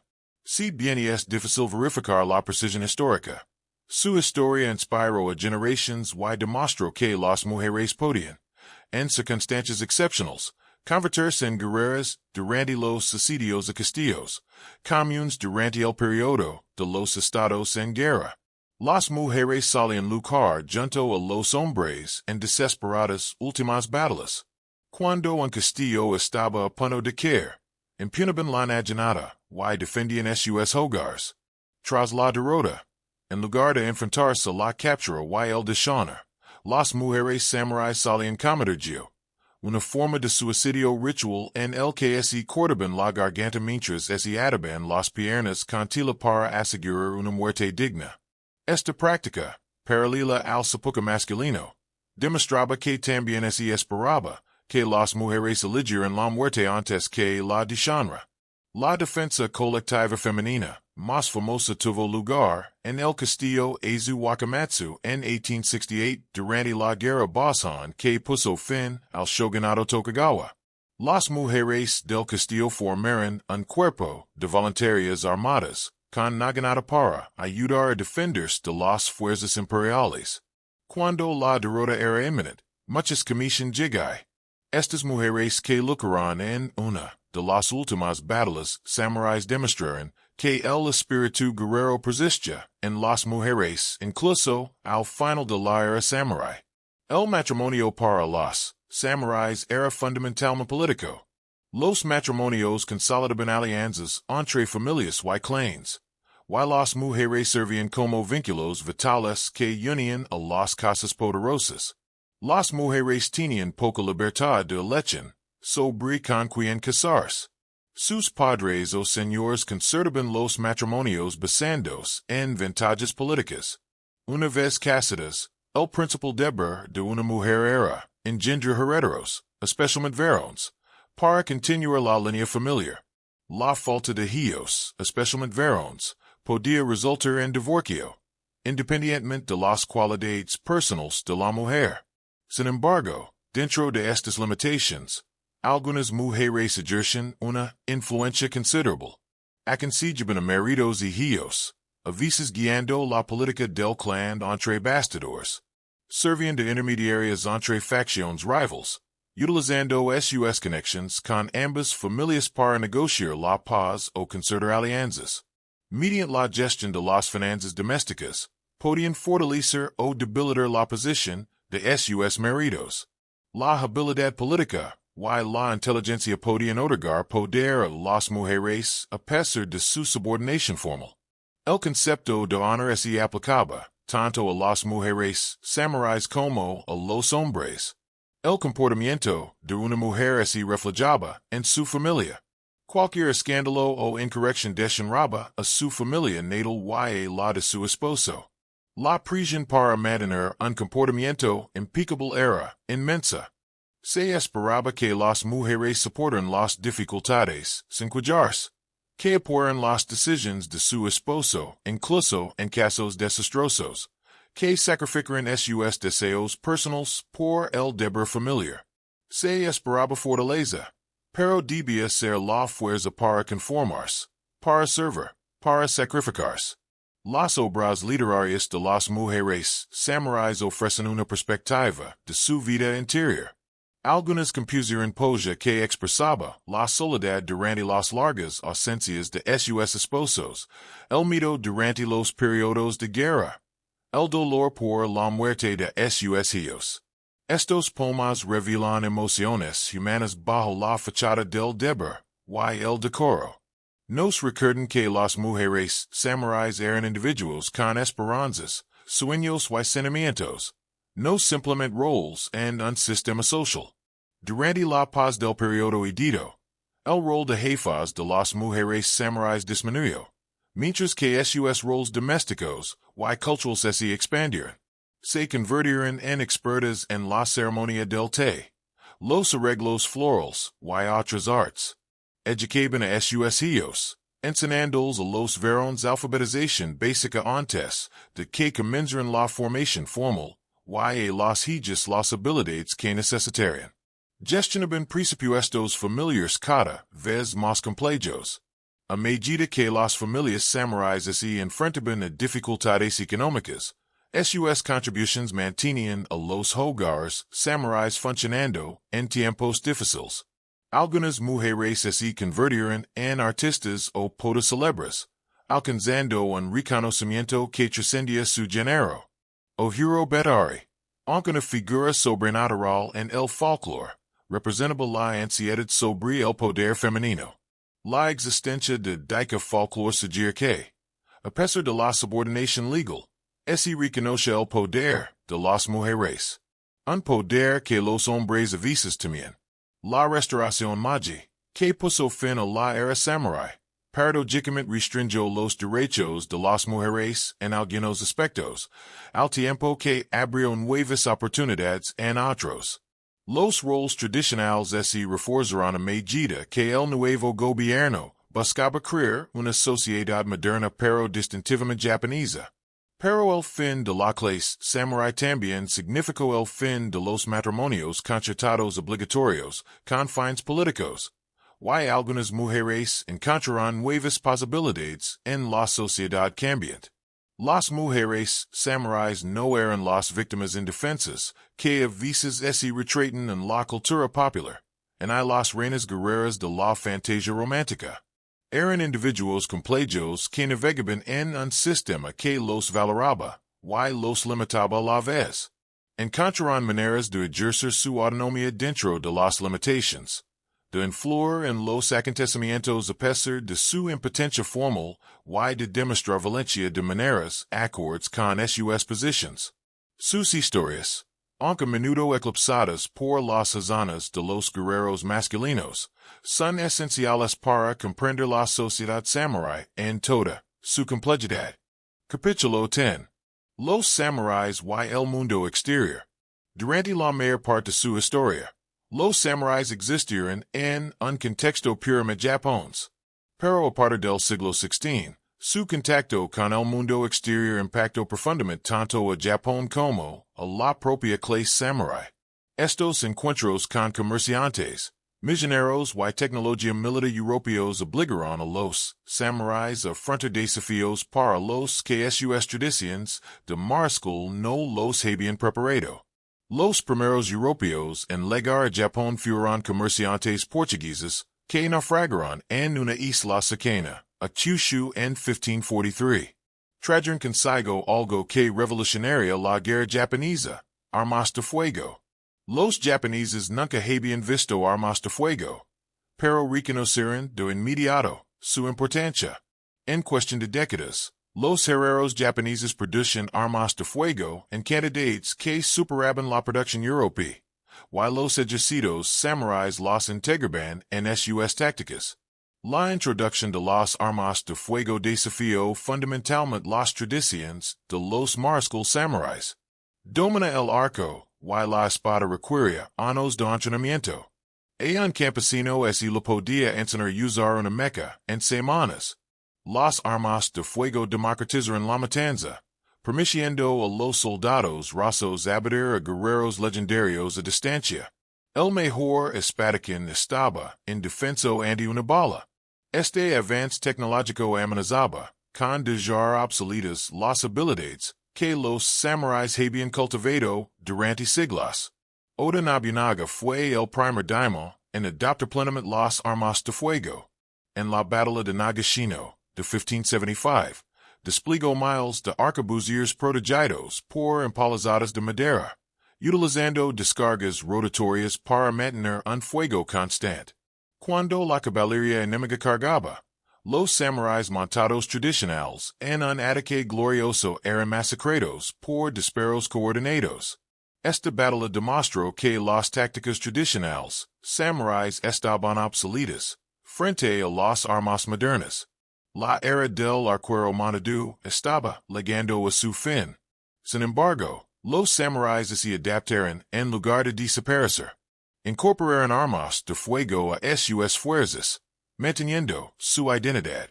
Los samuráis comandaban unidades de Shigeru armadas con armas de fuego. Aprendieron a usar armas de fuego los mismos cuando era necesario. La espada siguió siendo su arma simbólica y signo de identidad, incluso cuando la guerra práctica requería armas de fuego. Esta adaptación pragmática, manteniendo la identidad cultural, caracterizó la respuesta samurái a la influencia extranjera. Los misioneros cristianos llegaron a Japón poco después de los comerciantes, y su recepción fue completa. Algunos daimyo acogieron con agrado el cristianismo, considerándolo exótico y útil para las relaciones comerciales con los europeos. Otros lo vieron como una peligrosa ideología extranjera que amenazaba el orden social tradicional. Miles de japoneses se convirtieron, incluyendo algunos samuráis que encontraron atractivos los conceptos cristianos de gracia y salvación o que se convirtieron para obtener ventajas políticas. El samurái cristiano más famoso fue Takayama Yukon, un poderoso daimyo que se convirtió en la década de 1560 y se convirtió en un cristiano devoto. Se negó a renunciar a su fe incluso por orden de Hideyoshi, aceptando el exilio antes que la apostasia. Su historia ilustra la tensión entre la lealtad al Señor y la lealtad a las convicciones personales. Para la mayoría de los samuráis, el Señor era lo primero, pero algunos encontraron en el cristianismo valores que trascendían las obligaciones tradicionales. Hideyoshi finalmente prohibió el cristianismo, considerándolo una amenaza para el orden social. Como podían los samuráis servir a sus señores con absoluta lealtad y también servían a un dios extranjero? Comenzó la persecución, que condujo a martirios que horrorizaron a los europeos, y demostraron la crueldad de los samuráis. Entre 1637 y 1638, campesinos cristianos, y romanes y alzaron en la rebelión de Chamabra, el último gran conflicto antes de la paz del periodo edito. La rebelión fue brutalmente reprimida, y el cristianismo se vio obligado a pasar a la clandestinidad, donde sobrevivió en secreto durante más de 2 siglos. La respuesta del shogunato Tokugawa al contacto europeo fue, en última instancia, aislar Japón casi por completo. La política Sakoku, implementada en la década de 1630, expulsó a todos los extranjeros, excepto a un pequeño puesto comercial Hollands en Nagasaki, prohibió a los japoneses salir del país, y prohibió el cristianismo. Este aislamiento duró más de 2 siglos, creando un periodo único en el que Japón desarrolló su cultura, sin una influencia extranjera significativa. El aislamiento preservó el estatus de los samuráis, sin exposición a la tecnología militar ni a las ideas políticas occidentales, las armas tradicionales, y la posición social de los samuráis mantuvieron su relevancia. La rígida jerarquía social pudo mantenerse porque ningún ejemplo extranjero sugirió organizaciones sociales alternativas. El shogunato pudo gobernar sin interferencias extranjeras ni prisiones para el cambio. El aislamiento dio tiempo para que la cultura samurái tradicional floreciera, pero no podía durar para siempre. En 1853, el comodoro estadounidense Matthew Perry legó con un escuadrón de buques de guerra a vapor exigiendo la apertura comercial de Japón. Estos barcos negros portaban canones capaces de destruir fácilmente cualquier fortificación costera japonesa. El shogunato, incapaz de resistirse, firmó el Tratado de Kanagawa en 1854, poniendo fin a 2 siglos de aislamiento. Esta apertura forzada acabaría condenando tanto al shogunato como a la clase samurai. La comparación entre las armas japonesas y la tecnología militar occidental era impactante. Si bien las espadas japonesas eran quizás superiores a las europeas, la artillería, los rifles y los barcos occidentales superaban con creces todo lo que Japón poseía. Los samuráis descubrieron que siglos de perfeccionamiento de las artes marciales tradicionales los habían dejado militarmente inferiores a las potencias occidentales. Esta constatación fue humillante y aterradora. Japón se enfrentaba a la amenaza de la colonización, al igual que China y otras naciones asiáticas. Algunos samuráis abogaban por la modernización inmediata, adaptando la tecnología y la organización militar occidentales. Otros abogaban por la expulsión de los bárbaros, el rechazo a la influencia extranjera y la preservación de las tradiciones japonesas. Otros, en cambio, buscaban caminos intermedios, modernizándose militarmente y preservando las tradiciones culturales. Estos desacuerdos contribuyeron a la crisis que acabaría con el shogunato Tokugawa. Los samuráis comenzaron a viajar al extranjero para estudiar las instituciones, la organización militar y la tecnología occidentales. Lo que vieron los asombró y perturbó. Las naciones occidentales poseían tecnologías y métodos de organización muy superiores a los de Japón. Sin embargo, estas naciones también presentaban problemas sociales, como la pobreza, la explotación y el colonialismo, que los samuráis encontraban inquietantes. Concluyeron que Japón debía modernizarse para sobrevivir como nación independiente, pero debía hacerlo según los términos japoneses, preservando los valores culturales esenciales. La interacción entre la cultura samurái y las ideas occidentales era compleja. Algunos conceptos occidentales, como los derechos individuales y el gobierno democrático, contradicen fundamentalmente los valores samuráis de jerarquía y lealtad. Sin embargo, otras ideas occidentales, como el nacionalismo, la disciplina militar y la modernización, podían adaptarse al contexto japonés. El reto residia en la adopción selectiva. Tomar lo útil y rechazar lo que amenazaba la identidad cultural. El encuentro con Occidente obligó a los samuráis a afrontar preguntas incómodas. Se había vuelto obsoleta su tradición de mariscal en el mundo moderno. ¿Podrían sobrevivir los valores tradicionales frente al poder occidental? ¿Qué significaba ser samurái cuando la guerra samurái no era militarmente efectiva? Estas preguntas encontrarían respuesta en las tumultuosas décadas posteriores a la llegada de Imperio. A medida que Japón se transformaba de una sociedad feudal a una nación moderna, la respuesta de los samuráis al mundo exterior revela tanto las limitaciones como las fortalezas de su cultura. Demostraron una adaptación pragmática, incorporando armas de fuego y estudiando métodos occidentales, manteniendo al mismo tiempo sus valores culturales fundamentals. Sin embargo, también lucharon contra los cambios que amenazaban su identidad y posición. Esta tensión entre adaptación y preservación caracterizaría las últimas décadas de los samuráis como clase social. Capítulo 11. El ocaso de los guerreros. A mediados del siglo IX, Japón experimentó profundos cambios que pondrían fin a la era samurái. La apertura forzada de Japón al contacto con Occidente generó una crisis que expuso la debilidad del shogunato Tokugawa y desencadenó acontecimientos que llevaron a la abolición de las clases samuráis.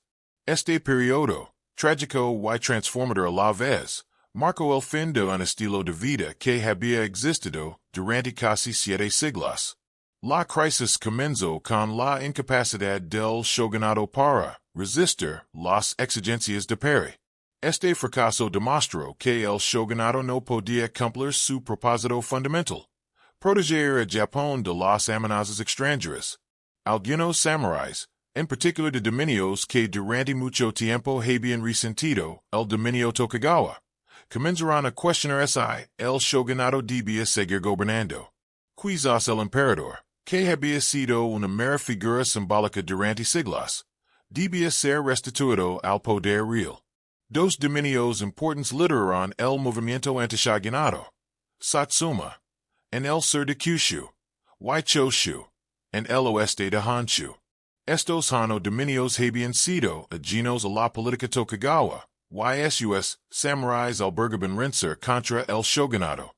Comenzaron el lema Sono Joy, reverenciar al emperador, expulsar a los bárbaros, reuniendo apoyo para derrocar al shogunato en nombre del emperador, mientras afirmaban defender a Japón de la influencia extranjera.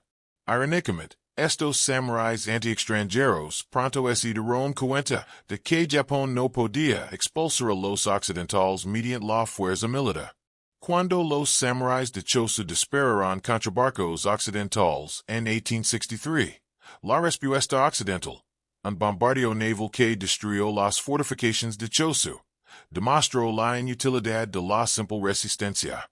La lección era clara: Japón debía modernizarse para sobrevivir. Al adquirir tecnología y organización militar occidentales, incluso manteniendo la identidad japonesa, los samuráis progresistas comenzaron a abogar por reformas fundamentales: el fin del sistema feudal, la creación de un ejército de reclutas moderno, la industrialización de la economía y la abolición de la propia clase samurái. Estas propuestas radicales surgieron de samuráis que reconocieron que preservar Japón como nación independiente requería sacrificar su propia posición privilegiada. Esta disposición a aceptar la autoabolición por el bien de la nación ejemplificó el espíritu samurái de lealtad y autosacrificio, aunque dirigido hacia la nación en lugar de hacia un señor. La guerra civil era inevitable. El shogunato, intentando mantener su posición, intentó reformarse mientras reprimió a la oposición. Pero la reforma fue demasiado lenta y la represión solo fortaleció el sentimiento antishogunato.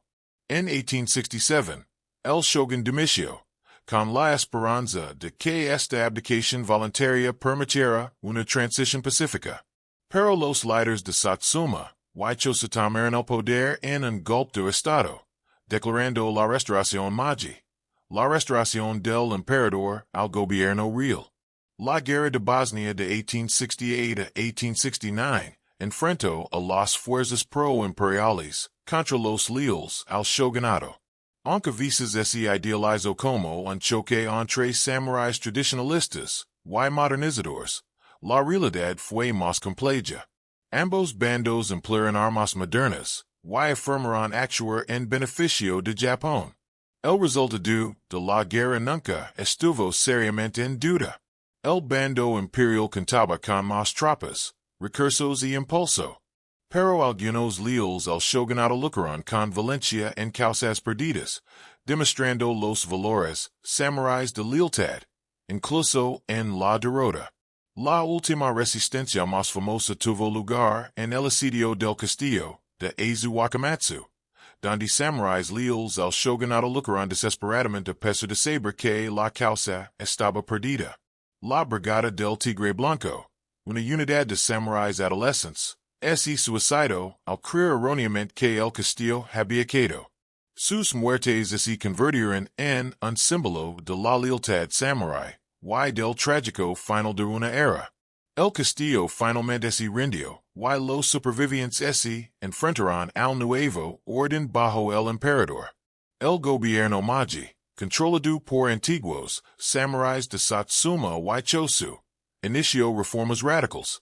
En 1869, convencieron a los daimyo para que devolvieran sus dominios al emperador, poniendo fin al sistema feudal. En 1871, abolieron los dominios por completo, reemplazándolos por prefecturas gobernadas por funcionarios designados. Los daimyo recibieron títulos y pensiones, pero perdieron todo poder real. Los señores de los samuráis, a quienes habían jurado lealtad, dejaron de existir. Se produjeron cambios aún más radicales. En 1873, el gobierno estableció un ejército de reclutas, reclutando a plebeyos para servir como soldados. Esto puso fin al monopolio samurái del servicio militar, su razón fundamental de existencia como clase. Para que mantener una clase guerrera cuando los plebeyos podían ser entrenados para luchar, el ejército de reclutas, inspirado en los ejércitos europeos, era más efectivo y económico que mantener fuerzas samuráis. En 1876, el gobierno prohibió el uso de espadas en público, eliminando así la seña de identidad visible del samurái. El Dao y el Shoto, lavados con orgullo durante siglos, ya no podían exhibirse. Para muchos samuráis, esta prohibición fue más devastadora que perder sus estipendios. La espada era el alma del samurái. Prohibirla parecía negar por completo su identidad. Algunos samuráis desafiaron la prohibición y fueron arrestados. Otros la cumplieron, pero sin que su honor había sido arrebatado. El gobierno también convirtió los estipendios de los samuráis en bonos, obligándolos a convertirse en inversores en lugar de guerreros. Muchos samuráis carecían de sofisticación financiera y perdieron rápidamente sus inversiones. Los antiguos guerreros se vieron empobrecidos, sin pensiones, con la prohibición de portar espadas, y sin un papel claro en la nueva sociedad. El orgullo que habían sentido por su estatus durante generaciones ahora parecía vacío. Algunos samuráis se rebelaron contra estos cambios. La rebelión de Saga en 1874, la rebelión de Shimpurin en 1876, y varios levantamientos menores expresaron la ira de los samuráis por su despojo.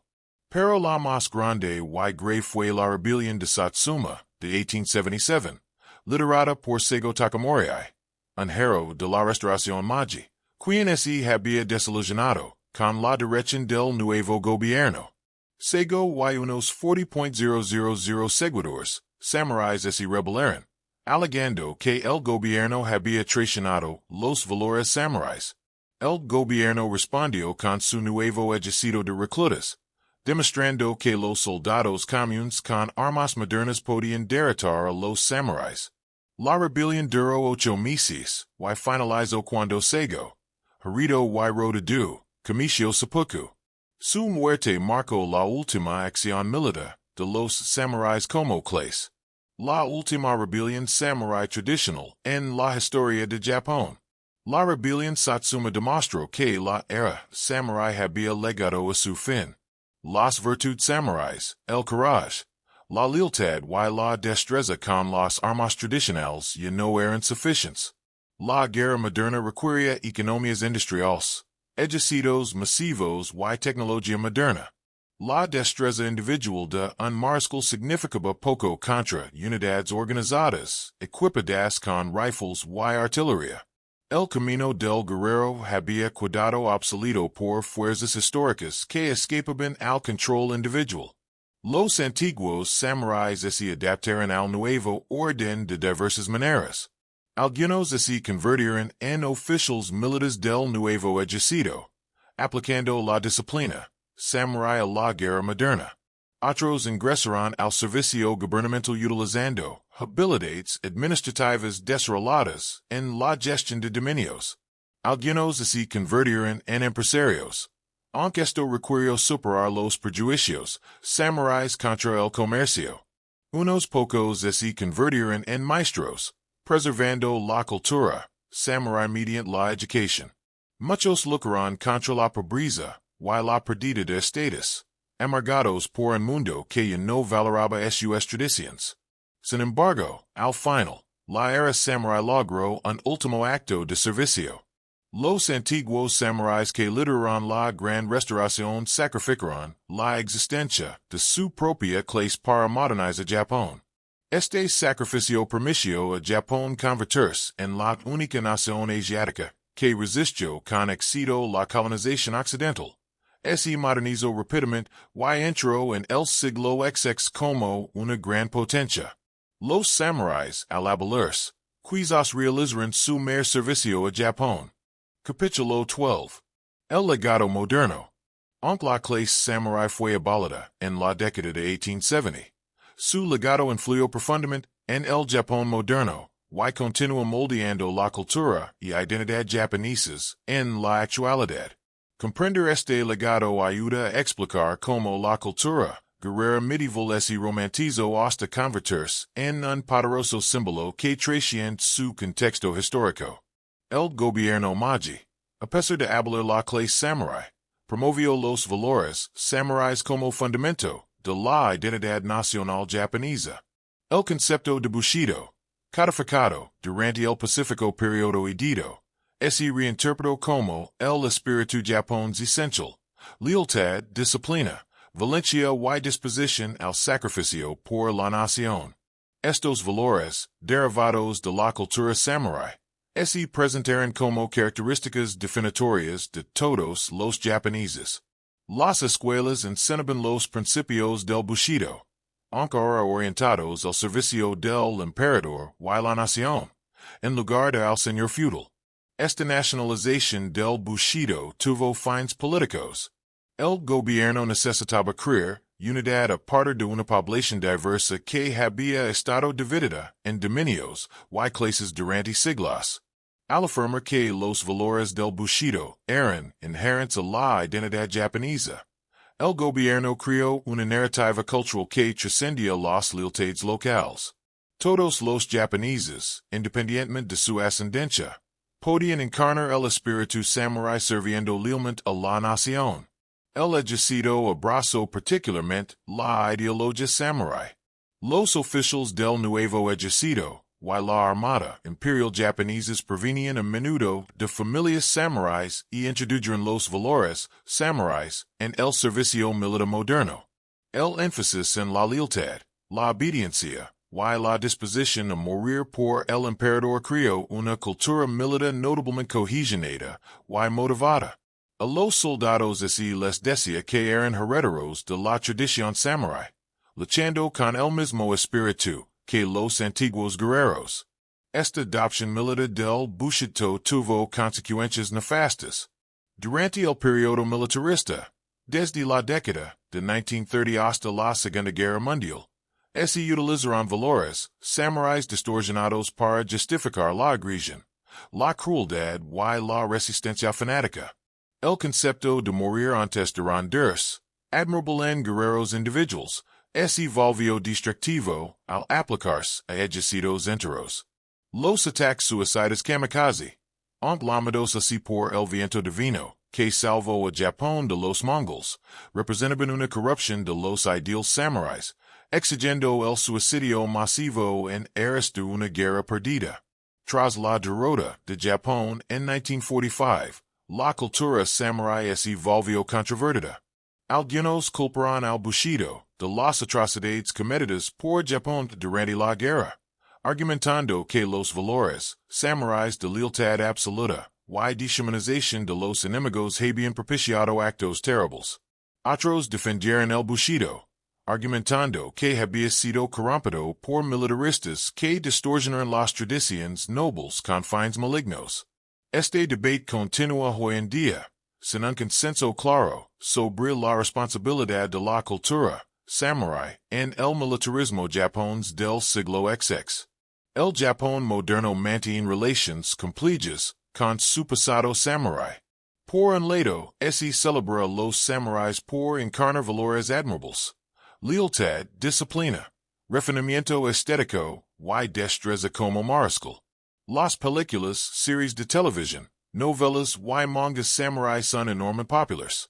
Los sitios históricos, samuráis atraen turistas.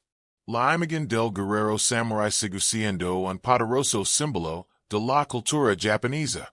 Las escuelas enseñan que los valores samuráis de dedicación y disciplina son dignos de emulación. Por otro lado, la sociedad japonesa moderna se ha alejado de los valores feudales. La democracia sustituyó a la jerarquía. Los derechos individuales compiten con las obligaciones colectivas. El comercio, antano despreciado por los samuráis, impulsa la economía. Las mujeres gozan de mucha más libertad que las hijas de los samuráis. El Japón moderno a veces parece rechazar todo lo que representaban los samuráis. Sin embargo, la imaginaria y los valores samuráis persisten bajo la superficie de la vida contemporánea.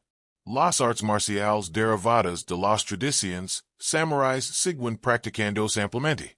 El kendo, el camino de la espada, enseña el manejo de la espada utilizando shai de bambú y armadura protectora. El kudo, el camino del arco, preserva las técnicas de arquería. El iaido practica el arte de desenvainar y cortar con la espada. El aikido y el jiu-jitsu derivan de los métodos de combate samuráis. Estas artes marciales se practican en todo el mundo, defendiendo las tradiciones marciales samuráis mucho más allá de Japón. Estas artes marciales modernas tienen propósitos diferentes a los de sus formas originales. Pocos practicantes esperan utilizar estas habilidades en el combate real. En cambio, practican para la aptitud física, la disciplina mental, la conexión cultural y el deporte. El énfasis se ha desplazado de las técnicas de matanza al desarrollo personal, de la eficacia en el campo de batalla al cultivo espiritual. Sin embargo, quienes lo practican invocan los valores samuráis, buscando encarnar el espíritu guerrero en tiempos de paz. El concepto de bushido se ha adoptado globalmente, a menudo de maneras desconectadas de la realidad histórica. Los consultores empresariales presentan el bushido como una filosofía de gestión. Las fuerzas militares de todo el mundo estudian la disciplina y la lealtad de los samuráis. Los autores de autoayuda presentan los valores del bushido como lecciones de vida. A menudo, estas presentaciones idealizan la cultura samurái, ignorando las complejidades y contradicciones históricas. Los samuráis se convierten en figuras idealizadas que representan el honor, el deber y la habilidad, en lugar de personajes históricos reales con todos sus defectos. El cine y la cultura popular han creado una mitología samurai global. Las películas de Akira Kurosawa presentaron a los samuráis al público internacional, presentándolos como personajes complejos que luchan entre el deber y el deseo, el honor y la supervivencia. Los siete samuráis, quizás la película de samuráis más influyente, recitaba a guerreros en amo que defendían a los campesinos de los bandidos, mostrando tanto la habilidad de un mariscal como la lucha moral. Las películas de Kurosawa influyeron en directores de todo el mundo y ayudaron a establecer la imagen del samurái en la conciencia global. La cultura popular occidental ha adoptado con entusiasmo la imaginaria samurái. Desde los caballeros Jedi de Star Wars inspirados en samuráis hasta innumerables videojuegos con guerreros samuráis, desde películas de Hollywood hasta novelas gráficas. Los samuráis aparecen por todas partes. A menudo, estas representaciones son históricamente inexactas, mezclando elementos de diferentes periodos o inventando tradiciones inexistentes. Sin embargo, demuestran el atractivo perdurable de la imaginaria y los valores samuráis. Esta fascinación global por los samuráis plantea preguntas sobre la apropiación y la representación cultural. Cuando las personas no japonesas practican artes marciales, coleccionan espadas o adoptan la filosofía Bushido, honran la cultura japonesa o la explotan. Cuando Hollywood hace películas de samuráis, preserva o distorsiona la historia japonesa? Estas preguntas no tienen respuestas sencillas, pero ponen de relieve como la cultura samurái ha convertido en parte del patrimonio mundial, no solo del Japón. El Japón moderno a veces tiene dificultades para presentar su pasado samurái al mundo. El país dice honra su historia y, al mismo tiempo, distinguir el Japón contemporáneo de las tradiciones feudales. Los sitios turísticos celebran la cultura samurái, pero también enfatizan que el Japón moderno es pacífico y democrático. Los samuráis son figuras históricas para estudiar y recordar, no modelos a seguir en la vida contemporánea. Los historiadores académicos continúan debatiendo que fueron realmente los samuráis frente a en que se han convertido en el mito y la memoria. La investigación histórica a menudo revela que los samuráis reales eran más diversos, pragmáticos y contradictorios de lo que seguir la cultura popular. Fueron producto de circunstancias históricas específicas, no la personificación atemporal del honor y la disciplina. Sin embargo, incluso los académicos reconocen que el mito del samurái ha adquirido, en ciertos aspectos, una importancia histórica tan grande como la realidad, moldeando profundamente la cultura japonesa y global. El legado samurái persiste porque ciertos aspectos de su cultura siguen siendo atractivos. El énfasis en la disciplina y la maestría, el refinamiento estético, la lealtad y el honor, y la valencia para afrontar los desafíos. Estos valores, extraídos de su contexto feudal, pueden adaptarse a la vida moderna. Los samuráis se convierten en figuras inspiradoras precisamente porque representan la dedicación a los ideales y el compromiso con la excelencia, cualidades que siguen siendo valiosas independientemente de la época. Capítulo 13. Filosofía y poesía. Para comprender plenamente el alma samurái, debemos explorar sus inquietudes intelectuales y artísticas. Los samuráis no eran meros luchadores, sino guerreros cultos que valoraban el aprendizaje, el arte y la autoexpresión. Su filosofía y poesía revelan vidas interiores a menudo más complejas de lo que su reputación guerrera sugiere. El confucianismo moldeó profundamente el pensamiento samurái, especialmente durante el periodo Edo. La filosofía confuciana neoconservadora, que enfatizaba la jerarquía social, la lealtad y el cultivo moral, proporcionó el marco intelectual para los valores samuráis. Los textos confucianos enseñaban que la sociedad funcionaba mejor cuando cada persona cumplía con su función. El señor gobernaba con benevolencia. El samurái servía con lealtad. El agricultor producía con diligencia.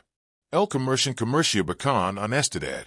Esta visión jerárquica justificaba el gobierno samurái, a la vez que exigia que gobernaran con responsabilidad. La educación confuciana enfatizaba el cultivo de la verdad a través del estudio y la autodisciplina. Un samurái debía desarrollar las 5 virtudes: benevolencia, rectitud, decoro, sabiduría y fidelidad. Estas cualidades morales eran tan importantes como las habilidades de mariscal. Un guerrero sin verdad era simplemente un maten. Los verdaderos samuráis combinaban la destreza física con el carácter moral. Este ideal, aunque a menudo no realizado, moldeó la forma en que los samuráis se entendían a sí mismos y sus deberes. El concepto del buen riodo, el camino de la pluma y la espada, ejemplificaba los ideales educativos samuráis. Un samurái completo era a la vez guerrero y erudito, igualmente hábil con las armas y con la brocha. Este ideal distinguía a los guerreros japoneses de las clases puramente militares de otros lugares. Los caballeros europeos podían ser analfabetos. Se esperaba que los samuráis leeran textos clásicos, compusieran poesía y practicaran la caligrafía. Esta combinación de habilidades de mariscal y culturales creó una clase guerrera que también era una élite intelectual. La poesía tenía especial importancia en la cultura samurái. La composición de poemas waka de 31 sílabas, con una estructura específica consideraba una habilidad esencial. Estos poemas cortos expresaban emociones y pensamientos complejos, capturando momentos de belleza, reflexiones sobre la mortalidad o expresiones de lealtad. Antes de las batallas, los samuráis solían componer poemas mortuorios, versos finales que expresaban su estado mental al enfrentarse a la muerte. Estos poemas eran tan valorados como cualquier hazana militar, ventanas al alma del guerrero. El poeta samurái más famoso fue probablemente Miyamoto Musashi, el legendario espadachín. Además de su tratado de estrategia, Musashi componía poesía y creaba pinturas a tinta. Su obra, Alcadón sobre una rama seca, muestra una notable destreza artística. Un pájaro pasado en una rama seca, ejecutado con pinceladas mínimas, pero capturando sus características esenciales. Musashi ejemplificó el ideal del artista guerrero, demostrando que la disciplina requerida para la maestría en el combate se trasladaba a las actividades artísticas. La poesía tenía fines prácticos más allá de la expresión artística. En una época en la que se valoraba la moderación emocional, la poesía proporcionaba una vía de escape perceptible para los sentimientos que no podían expresarse directamente. Un samurái no podía cuidarse abiertamente de las dificultades y cuestionar las decisiones de su señor, pero podía componer un poema que expresara la soledad o la duda indirectamente. La poesía permitía la liberación emocional, manteniendo la forma y la dignidad adecuadas. El haiku, con su extrema brevedad de 17 sílabas, atraía particularmente la sensibilidad samurái. El haiku capturaba momentos individuales con precisión, encontrando un profundo significado en observaciones sencillas. El poeta Matsuo Basho, aunque no era samurái, influyó en la cultura guerrera con su haiku, que celebraba la belleza de la naturaleza y la fugacidad de la vida. Su estilo, que encontraba profundidad en la simplicidad y significado en los momentos cotidianos, resonaba con la estética guerrera influenciada por el zen. La tradición del poema sobre la muerte ejemplificaba la integración de la poesía con la cultura guerrera. Al enfrentarse a la muerte, ya fuera en batalla, por ejecución o por seppuku, un samurái podía componer un poema final que expresaba sus sentimientos y su perspectiva filosófica. Estos poemas abarcaban desde la serena aceptación de la muerte hasta desafiantes declaraciones de lealtad y expresiones de arrepentimiento. Se compartían y preservaban, pasando a formar parte del legado del samurái, a veces más recordado que sus hazanas militares. Considera este poema sobre la muerte de Odin, un guerrero del siglo XV. Si no hubiera sabido que ya estaba muerto, habría lamentado mi perdida. Este verso expresa el concepto budista de la impermanencia, y la aceptación, samurái de la muerte. Dolken ya estaba muerto en el sentido de que había renunciado al apego a la vida. Así que la muerte real no trajo dolor. Tal sofisticación filosófica en un poema sobre la muerte demostraba la cultivación y el coraje del guerrero. La caligrafía era otra forma de arte que los samuráis practicaban con seriedad. La disciplina requiere para una caligrafía hermosa. Concentración mental, control físico, sensibilidad estética reflejaban la disciplina requiere para la esgrima. Ambas requieren años de práctica para dominarlas. Ambas exigen una ejecución perfecta en el momento. Un golpe de espada no se puede corregir, y la tinta sobre papel no se puede borrar. Los paralelismos hicieron que la caligrafía pareciera una actividad natural para los guerreros. La ceremonia del te alcanzó su máximo desarrollo a través del patrocinio samurái. El señor Rikyū, el mayor maestro del te, sirvió a Toyotomi Hideyoshi y formalizó los principios del wabi-sabi, encontrando la belleza en la simplicidad y la imperfección. El énfasis de la ceremonia del te en la atención consciente de las acciones sencillas, en crear belleza en un espacio pequeño y cerrado, en la relación entre anfitrión y invitado con respeto mutuo, atrae profundamente la sensibilidad guerrera. La sala del te se convirtió en un lugar donde el rango se disolvía templemente, donde un gran daimon y un humilde maestro del te podían encontrarse como iguales, compartiendo una taza de té. Sin embargo, no debemos idealizar demasiado esta cultura filosófica y artística. No todos los samuráis eran eruditos o poderosos. Muchos eran guerreros rudos a quienes la cultura les importaba poco. Los ideales del guerrero culto eran precisamente eso, ideales que algunos alcanzaban, pero muchos no. Sin embargo, los ideales importaban, moldeando las aspiraciones de los samuráis, incluso cuando no las conseguían. Los escritos filosóficos de los samuráis revelan sus luchas con las contradicciones de su posición. ¿Cómo podían los guerreros que mataban abrazar la enseñanza de la compasión del budismo? ¿Cómo podían servir lealmente a sus señores manteniendo, al mismo tiempo, su integridad personal? ¿Cómo podían valorar la vida mientras se enfrentaban constantemente a la muerte? Estas preguntas no tenían respuestas fáciles, pero los samuráis las abordaron con seriedad, produciendo escritos filosóficos que exploraban estas tensiones. Los grandes filósofos samuráis reconocieron que el Bushido no se trataba simplemente de luchar, sino de vivir plenamente y morir bien. Entendían que el coraje no solo implicaba valencia en el campo de batalla, sino también coraje moral para actuar correctamente a pesar de las consecuencias. Sabían que la lealtad debe equilibrarse con la justicia, que la obediencia tiene límites, que el honor exige más que simplemente seguir órdenes. Estas sutiles comprensiones, expresadas en sus escritos y poesía, revelaron al samurái en su faceta más reflexiva y consciente de sí mismo. La combinación de habilidad guerrera, profundidad filosófica y refinamiento artístico creó una cultura guerrera única en la historia mundial. Se esperaba que los samuráis fueran asesinos y poetas, administradores y estetas, guerreros y sabios.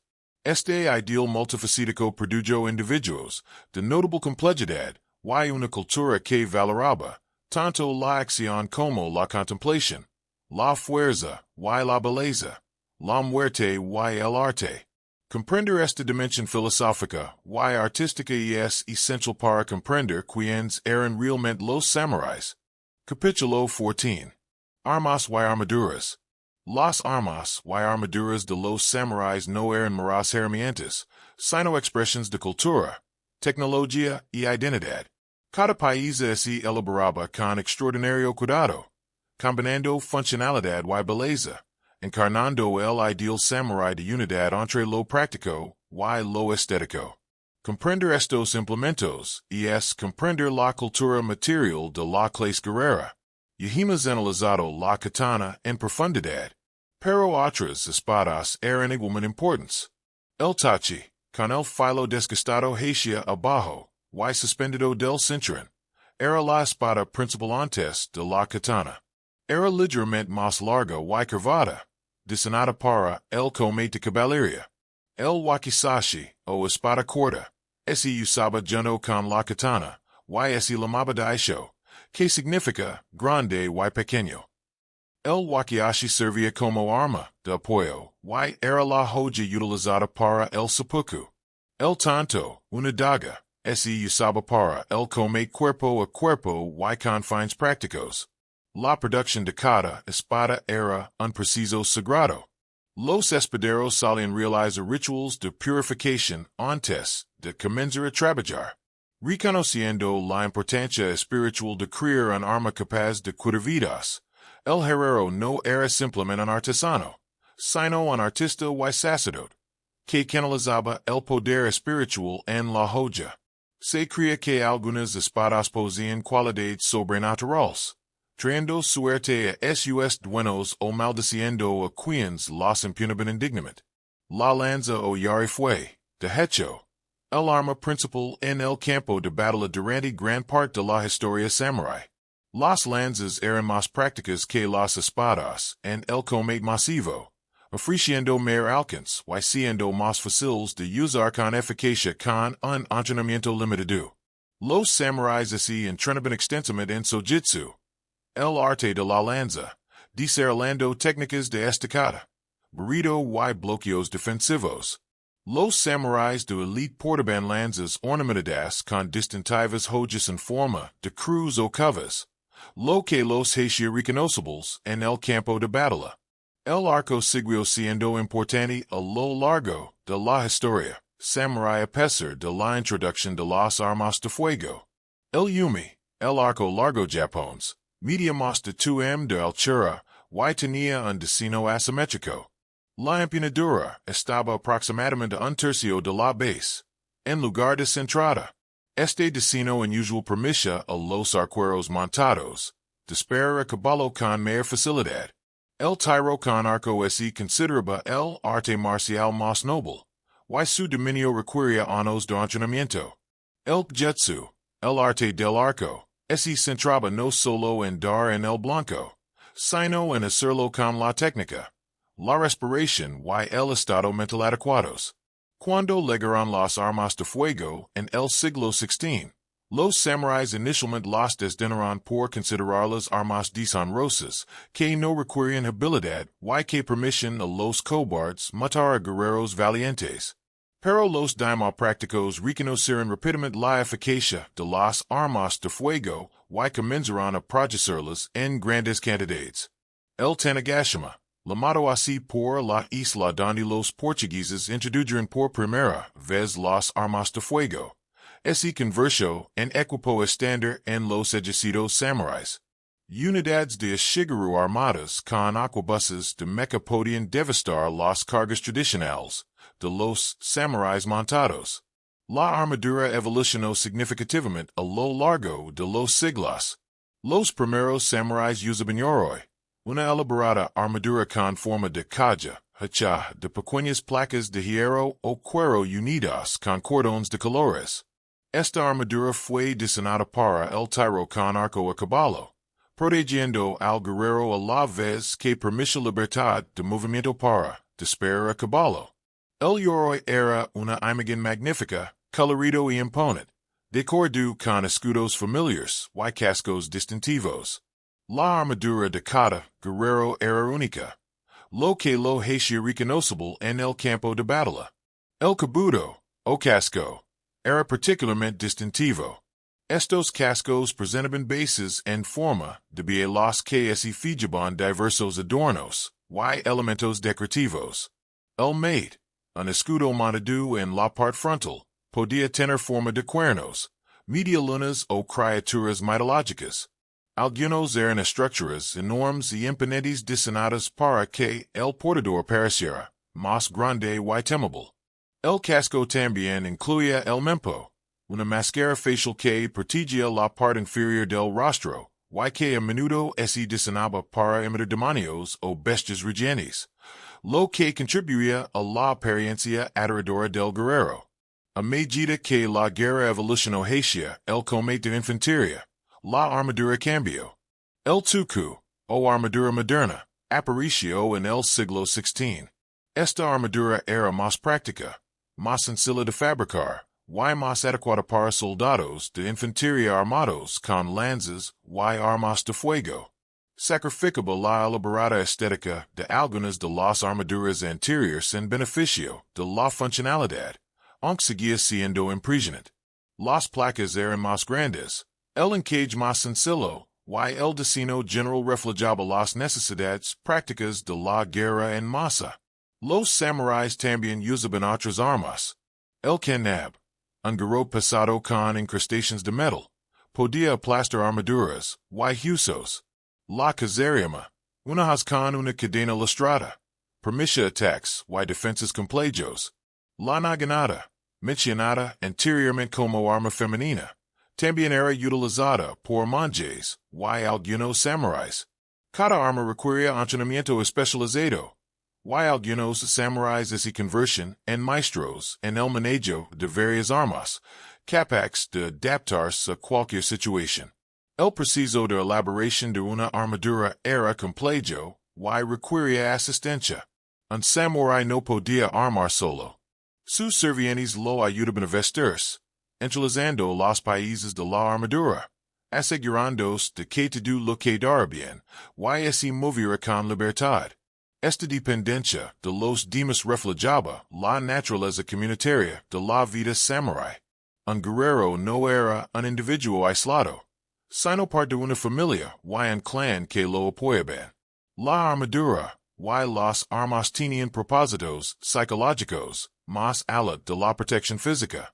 Una armadura elaborada y distintiva hacía reconocibles a los guerreros, algo importante para una cultura que valoraba la reputación individual. La temible apariencia de los samuráis con armadura, máscaras de demonio y cascos con cuernos, podía intimidar a los enemigos incluso antes del inicio del combate. El sonido de la armadura, el crujido de los cordones de seda y el tintinio de las placas metálicas anunciaban la presencia de un guerrero, creando una señal sonora de poder militar. El mantenimiento de armas y armaduras era una responsabilidad constante. Las espadas requerían limpieza y lubricación regulares para evitar la oxidación. Las armaduras necesitaban inspección y reparación, reemplazando cordones rotos o placas dañadas. Este mantenimiento no era un mero trabajo mecánico, sino una forma de meditación y conexión con el equipo. Un guerrero que descuidaba su equipo demostraba falta de disciplina y respeto por superficie. El ahorro en armas y armaduras revela mucho sobre la sociedad samurái. Las espadas de alta calidad, fabricadas por guerreros famosos, eran enormemente caras, asequibles solo para los samuráis adinerados. Las armaduras eran igualmente costosas, y un traje completo representaba años del salario de un hombre común. Estos gastos creaban distinciones visibles dentro de la clase samurai. Guerreros adinerados con el mejor equipo y samuráis más pobres con equipo funcional pero sencillo. Las armas y armaduras se heredaban de generación en generación, acumulando historia y significado. Una espada que pasaba de padre a hijo no solo tenía valor monetario, sino también un legado familiar. Los daños y reparaciones de las batallas contaban historias de luchas pasadas. Algunas familias atesoraban las armaduras usadas por sus antepasados en batallas famosas, exhibiéndolas en santuarios domésticos. Estos objetos no eran meras posesiones, sino conexiones tangibles con la historia y el patrimonio. El fin de la era samurái significó que estas armas y armaduras perdieron su utilidad práctica. Muchas fueron destruidas o vendidas, pero suficientes sobrevivieron en templos, santuarios y colecciones familiares como para que, on podemos estudiarlas. Museos de todo el mundo exhiben armas y armaduras samuráis, permitiendo a la gente moderna maravillarse con su artesanía y imaginar a los guerreros que los portaron. Estos objetos, ahora silenciosos, aún conservan ecos de la época en que protegen y armaban a los samuráis en sus luchas de vida o muerte. Capítulo 15. Los guerreros eternos. Al llegar al final de este largo recorrido por la historia samurái, debemos reflexionar sobre lo que estos guerreros significaron y siguen significando. Los samuráis existieron como clase social durante aproximadamente 7 siglos, del siglo XII al XIX. Sin embargo, su influencia se extiende mucho más allá de esos años, moldeando el Japón moderno y cautivando la imaginación mundial. ¿Qué tienen estos guerreros que nos sigue fascinando? Quizás si su total compromiso con sus ideals. En una época en la que el compromiso a menudo parece superficial y temporal, la disposición de los samuráis a morir por honor, a servir lealmente a pesar del costo personal, a dominar habilidades difíciles a lo largo de años de práctica. Esta dedicación resuena. Estamos o no de acuerdo con sus valores específicos. Podemos admirar la intensidad de su compromiso. Vivirán y morirán según sus principios, sin aceptar concesiones. O quizás si la combinación de violencia y refinamiento de los samuráis eran guerreros capaces de matar sin vacilar. Sin embargo, también componían poesía, practicaban la ceremonia del té y apreciaban la belleza. Esta combinación de opuestas, fuerza y gentileza, destreza militar y sofisticación cultural, crea un carácter complejo que nos intriga. El samurái sugiere que los seres humanos no tienen por qué ser unidimensionales, que una persona completa abarca múltiples aspectos de la existencia. La estética samurái continúa influyendo en el diseño y el arte modernos. Los principios de simplicidad, elegancia y belleza funcional que caracterizan la cultura samurái aparecen en el diseño japonés contemporáneo. Las líneas limpias de la arquitectura moderna, el minimalismo del arte contemporáneo, la belleza funcional del diseño industrial, todo ello debe algo a la estética desarrollada en la era samurái. Los samuráis enseñaron que la belleza y la función no tienen por qué estar separadas, que los objetos más bellos son aquellos que se adaptan perfectamente a su propósito. El código de honor samurái, a pesar de sus orígenes feudales y sus consecuencias a veces trágicas, habla de las preocupaciones humanas persistentes. ¿Cómo mantenemos la integridad cuando nos vimos presionados a ceder? ¿Cómo equilibramos la lealtad a los demás con la lealtad a nuestros propios principios? ¿Cómo afrontamos los desafíos con valencia en lugar de desesperanza? Estas preguntas siguen siendo relevantes. Las respuestas de los samuráis, aunque no siempre aplicables directamente, ofrecen perspectivas que vale la pena considerar. Sin embargo, también debemos reconocer los aspectos oscuros de la cultura samurái. El énfasis en la jerarquía facilitó la opresión. La exaltación de la violencia hizo aceptables la guerra y la crueldad. La exigencia de lealtad absoluta permitió actos terribles cometidos en nombre del Señor.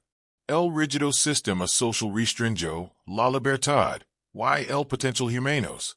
Al celebrar la cultura samurái, no debemos idealizar estos aspectos negativos y olvidar el sufrimiento que causó. Los samuráis fueron producto de su tiempo, moldeados por circunstancias históricas específicas. Debemos estudiarlos históricamente, comprendiendo su contexto en lugar de proyectar los valores modernos. No eran personas modernas con vestimentas antiguas, sino personas cuya visión del mundo difería fundamentalmente de la nuestra. Comprenderlos requiere imaginación histórica, dejando de lado temporalmente las suposiciones contemporáneas para ver el mundo como ellos lo ven. Los practicantes modernos de artes marciales derivadas de las tradiciones samuráis mantienen vivo algo del espíritu guerrero. Cuando alguien practica kendo o aido, Conecta, Oxitenumenti, Caniese Antigua Tradición. Aprend disciplina, concentration y respeto por su arte. Encarnan en la actualidad el ideal del guerrero como individuo culto que busca la maestría. Estas prácticas tienen propósitos diferentes hoy que hace siglos, pero conservan algo valioso de la era samurái. El propio Japón mantiene relations ambivalentes con su pasado samurái. El país ha superado con crex el feudalismo, abrazando la democracia y los derechos individuales. Sin embargo, la imaginaria samurái aparece por doquier en la publicidad, el entretenimiento y la educación. Los castillos históricos se conservan y se celebran como destinos turísticos. Las historias de samurái siguen siendo populares en el cine y la literatura. Esto sugiere que, si bien el Japón moderno ha recazado las estructuras feudales, sigue orgulloso de su herencia samurái.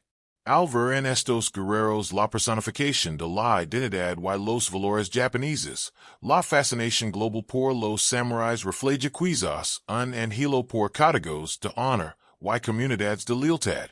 En una época donde ambos parecen escasos, la vida moderna a menudo se siente fragmentada, desconectada, carente de valores compartidos. Los samuráis pertenecen a comunidades muy unidas por fuertes obligaciones. Vivían según códigos claros que definían el bien y el mal, lo aceptable y lo vergonzoso. Y si que esta claridad fuera real o meramente aparente, atriaquians se sienten abrumados por la complejidad y la ambigüedad modernas. La era samurái terminó porque las fuerzas históricas, la modernización, la industrialización y el imperialismo occidental la volvieron obsoleta. Ninguna cantidad de coraje o habilidad con las armas tradicionales pudo resistir la tecnología militar moderna. Ningún sistema feudal pudo competir con la organización estatal moderna. Los samuráis fueron exterminados no por ser malos o débiles, sino porque el mundo cambió de maneras que hicieron insostenible su estructura social. Hay tanto tragedia como inevitabilidad en su fin. Sin embargo, en otro sentido, los samuráis nunca terminaron.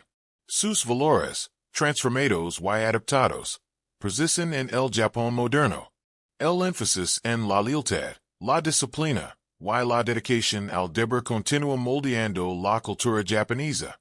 Los principios estéticos que desarrollaron los samuráis siguen influyendo en el arte y el diseño. Las artes marciales que practicaron siguen enseñando disciplina física y mental en todo el mundo. Las historias de sus hazañas siguen inspirando a personas de todas las culturas. Puede que los samuráis hayan desaparecido como clase social, pero su legado perdura. Si tuviéramos que extraer una lección esencial de los samuráis, quizás sería esta. La dedicación y la disciplina pueden conducir a la excelencia en cualquier tarea. Y si que el objetivo se domina la esgrima o la caligrafía, la guerra o la ceremonia del té, el logro requiere práctica paciente, disposición a aprender de los fracasos, y compromiso durante años o décadas. Los samuráis demostraron que los seres humanos pueden lograr cosas extraordinarias cuando se dedican por completo a sus objetivos. La trayectoria de los samuráis, desde guerreros provinciales hasta iconos culturales que abarcan siglos y continentes, ilustra como los seres humanos y sus culturas son producto de épocas y lugares específicos, pero también capaces de trascender esos orígenes. Los samuráis estaban profundamente arraigados en la sociedad japonesa medieval. Sin embargo, su legado resuena en personas de todo el mundo en el siglo XVI. Eran particulares y universals, ligados a su época, pero a la vez atemporales. Al completar este recorrido por la historia de los samuráis, desde su surgimiento en el antiguo Japón hasta su época dorada y su posterior desaparición, observamos un panorama complejo. Estos no eran simples héroes o villanos, sino seres humanos que vivieron tiempos difíciles intentando mantener el honor, server con lealtad, y encontrar sentido a vidas a menudo truncadas por la violencia. Triunfaron y fracasaron, alcanzaron la grandeza, y cometieron actos terribles, crearon belleza, y causaron sufrimiento. Fueron, en resumen, plenamente humanos. Y quizás por eso su historia sigue resonando. La era samurái ha terminado para siempre. El mundo ha cambiado demasiado como para que tales guerreros vuelvan a existir. Sin embargo, algo de su espíritu permanece. En las artes marciales, los dejos. En las tradiciones culturales japonesas. En las historias que se cuentan una y otra vez. En cualquiera que se esfuerce por alcanzar la maestría. Viva según principios, y afront los desafíos con valencia. La espada ha sido envenenada. La armadura ha sido guardada. Pero el espíritu guerrero perdura, transformado pero no extinguido. Y continúa inspirándonos, y desafiándonos. Cierra los ojos ahora, querido oyente, y descansa. Sueña con montañas brumosas y cerezos en flor, con guerreros poniendo a prueba sus habilidades, con poetas componiendo versos, con castillos antiguos y ceremonias del té, con un mundo donde el honor lo era todo, y los guerreros eran artistas, y los artistas eran guerreros. Sueña con los samuráis. Esos guerreros eternos cuya leyenda perdurará mientras los humanos cuentan historias de coraje, lealtad y la interminable lucha humana por encontrar sentido a un mundo efímero.